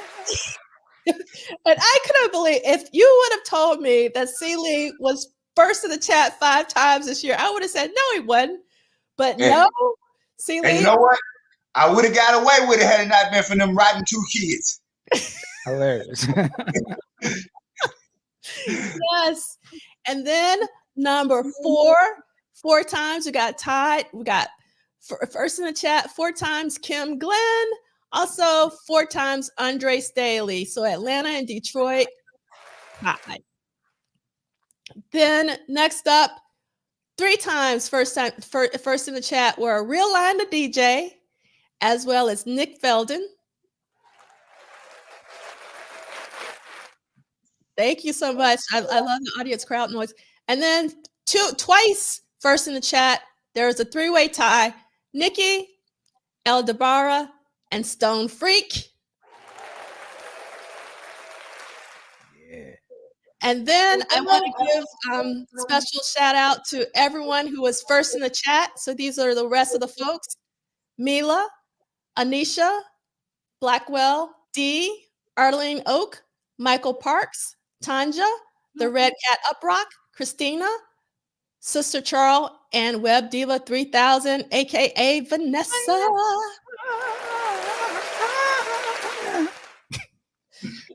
Awesome. So I'm going to quickly go through what we covered this year, which is pretty crazy. So January, I'm not going to read everything, but this is what the slideshow. I'm going to make the entire year slideshow available on the website so you can see all the slides, because I've been hiding the slides, and I'll make sure that happens before the next session. But you can kind of go through and see February 2021 live shows, 1 studio. March 21 live shows, 5 studio days, 6 songs. April 8 live shows, 1 TV show, 10 studio days, 9 songs. May 8 studio days, 6 songs, 1 award show. June 2 rehearsals, 3 studio days, 1 song, 1 award ceremony. July 2 studio visits, 2 rehearsals, 2 songs. August 14 studio visits, 3 songs, 1 concert appearance. James Brown and Michael Jackson. September, 21 studio visits in a row. Look at that. 4 songs. October, 4 songs, 1 rehearsal, 5 studio visits. November, 25 filming days, 4 studio visits. December, 19 shooting days, 5 studio days in the last week of the year, and 5 songs. So 1983, 53 live shows total, 1 after show, 84 studio visits, 44 days of shooting Purple Rain, if I got my math right, 43 songs tracked in 1983 based on what we know. And then these are all the songs that were tracked this year: Electric Intercourse, Wonderful Ass, Contrita's Paper Doll, Strange Relationship, Jungle Love, Untitled Instrumental, Chlorine Bacon Skin, My Summertime Thing, The Bird, Untitled Song, Chili Sauce, If the Kid Can't Make You Come, Chocolata, Velvet Kitty Cat, My Love Belongs to You, Sleazy, Sex Shooter, Promise to Be True, Moral Majority, Modern Air, I Want to Be Possessed, Let's Go Crazy, Vibrator, G-Spot, Unknown Song, I Know What to Say to You, Darling Nikki, Let's Go Crazy, Computer Blues, 17 Days, Unknown Instrumental, I Am 5, Possibly Sleazy, The Beautiful Ones, Wednesday, Father's Song, Cold Coffee and Cocaine, Why the Butterflies, Leo Buka, The Glamorous Life, Next Time Wipe the Lipstick Off Your Collar, Blue Love, She's Always in My Hair, and Weekend F. Woo! That was 1983. And we still got 2 award ceremonies and 2 shows and 5 rehearsals. The appearances were 1 Solid Gold appearance in April, the James Brown MJ concert, the 2 award ceremonies that we talked about with Scott in Minneapolis. And then these are the rehearsals that Duane has notated.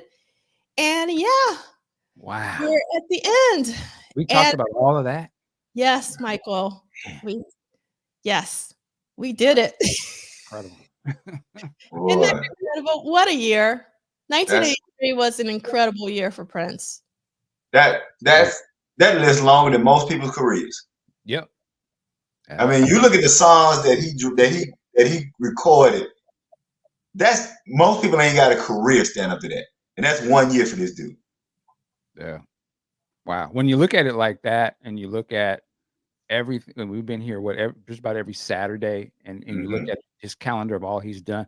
I mean, this show you got here, D'Angelo, this is almost like a testament of what we just saw here. All of that work through the whole year, and even just our small part of just showing up every Saturday to talk about it and documenting it is a testament unto itself. But really, just the spirit of Prince, even in this particular time, like wow, he did that, and we just tried to do our part of just spreading that out every weekend to talk about somebody who worked so hard. It's very incredible. That's why. Yes. Go ahead. I just really quickly want to showcase Mila's comment. This book is just inspiration to get to work. And this is actually the whole reason why I wanted to do this, because it has become harder and harder for me to do my Prince work because of work. And I was like, but if Prince could do all this stuff, it just is a constant weekly reminder. I don't have anything to complain about because Prince did more than anybody could ever do. So you just need to work it like a job and get it done and stop complaining. and two, you can learn too. I mean, Prince also, I'm saying this to sort of highlight you. Like Prince just had to just focus on that, though. He didn't have to focus on all this other thing of life that you're doing or that a lot of us are doing. He just cut all that out and just solitary commitment mission. So if you think about it, you're really doing a lot more in a certain sense, because you're not only doing this, but you also are doing all these other things you got going on in life. So that's correct. You should feel proud to be like, yeah, I am doing like Prince. I'm actually taking on a lot of things and I'm doing them all at a high level. That's the other thing, right? You got to do your job, but you do it at a high level. Not only you do this podcasting at a high level, so you're doing more, and you're doing supposing we didn't even talk about it, but yeah, man. So yeah, please, you're doing it big. Oh, thank you so much, Michael. That means so much to me. So speaking of which, that was a nice segue. I won't keep you guys long. Next year, I have to figure out when we're going to start, but right after What Did Prince Do This Week, we're going to do 5 consecutive Saturdays talking about each one of the CDs or vinyl from the Diamonds of Pearl Super Deluxe, because we need to talk about it more because we didn't cover it, the music really, in the virtual celebration. Then we are going to do an in-person symposium at NYU on April 12th through 14th to celebrate these 4 albums. Erotic City 40 is the name of the symposium instead of Purple Rain, because we're celebrating all 4 of these. And then we're also going to do a virtual symposium in August, one that Kanisa and I are looking forward to, August 10th and 11th. And then the playlist, I just want to point out a couple things. I did not know. Did you guys know that someone covered Next Time Wipe the Lipstick Off Your Collar? I don't know this person, Pinky Turzo, but 11 years ago, they did this cover. It's actually really good. So if you go to our accompanying playlist, you can watch that. And then another thing we didn't talk about when we talked about She's Always in My Hair is that D'Angelo does an incredible cover of She's Always in My Hair, one of the best covers ever. So we got 2 covers in here. And then we also didn't talk about Andy Allo's version of We Can F, which is We Can Love, which has Prince on the acoustic guitar. So if you've never heard that version, it's also in that playlist as well. And next week, we're going to start our 2nd year of What Did Prince Do This Week. So get ready, because you got to do some reading. You got to read 8 pages, pages 211 to 219. And we'll be talking about January the 1st to January the 7th. And like I said, hopefully Duane will be able to join us. And it's a wrap. So how you want to take us out? Well, I'm just going to quickly say this. It does not feel like it's been a year. And the reason I want to highlight that, and I'm telling this to people that I'm 54 and I'm still learning this. Go back to the James Brown, where a lot of people feel like the James Brown concert debacle. By the way, go get that whole VHS, because B.B. King and all they know, it's a great concert, by the way. But anyway, so in that moment, Prince felt devastated. Right? I think that we could all say that that was probably one of his lowest moments outside of being booed off stage. And yet, he just kept working. And he just kept plowing through. I'm saying that to say, life is really short, y'all. Don't let a devastation or a bad thing keep you from loving somebody or loving yourself or doing what you need to do. So that just like these 12 months flew by, I mean, we take for granted that we're going to get to tell somebody we love them. Stop taking for granted that you're going to be able to tell somebody that you love them, or taking for granted that you're going to be able to do something for somebody. Because the 12 months that we just spent celebrating the legacy of Prince literally feels like we just started doing it 7 days ago. And so that's what I wanted to say, is using what happened with Prince at the James Brown concert. At that moment, it felt like the end of the world. And yet, as we know, time is going to keep moving. And Prince knew I could sit here for 11 months and do nothing, or I could get up and keep moving with time. That's what he did, and that's what we should do, and it will make us more constructive and happier people. That's it. I'll shut up. All right. Amen. And we out. Happy New Year. Happy New Year. And I'll see some of you guys on Sunday if you want to come back for the, hopefully, the reels from the year to get a better idea. And I want to make sure I have these hearts up here. And Yes. And yeah, we're gonna jam for a little bit in a few minutes, y'all. So you already know. All right.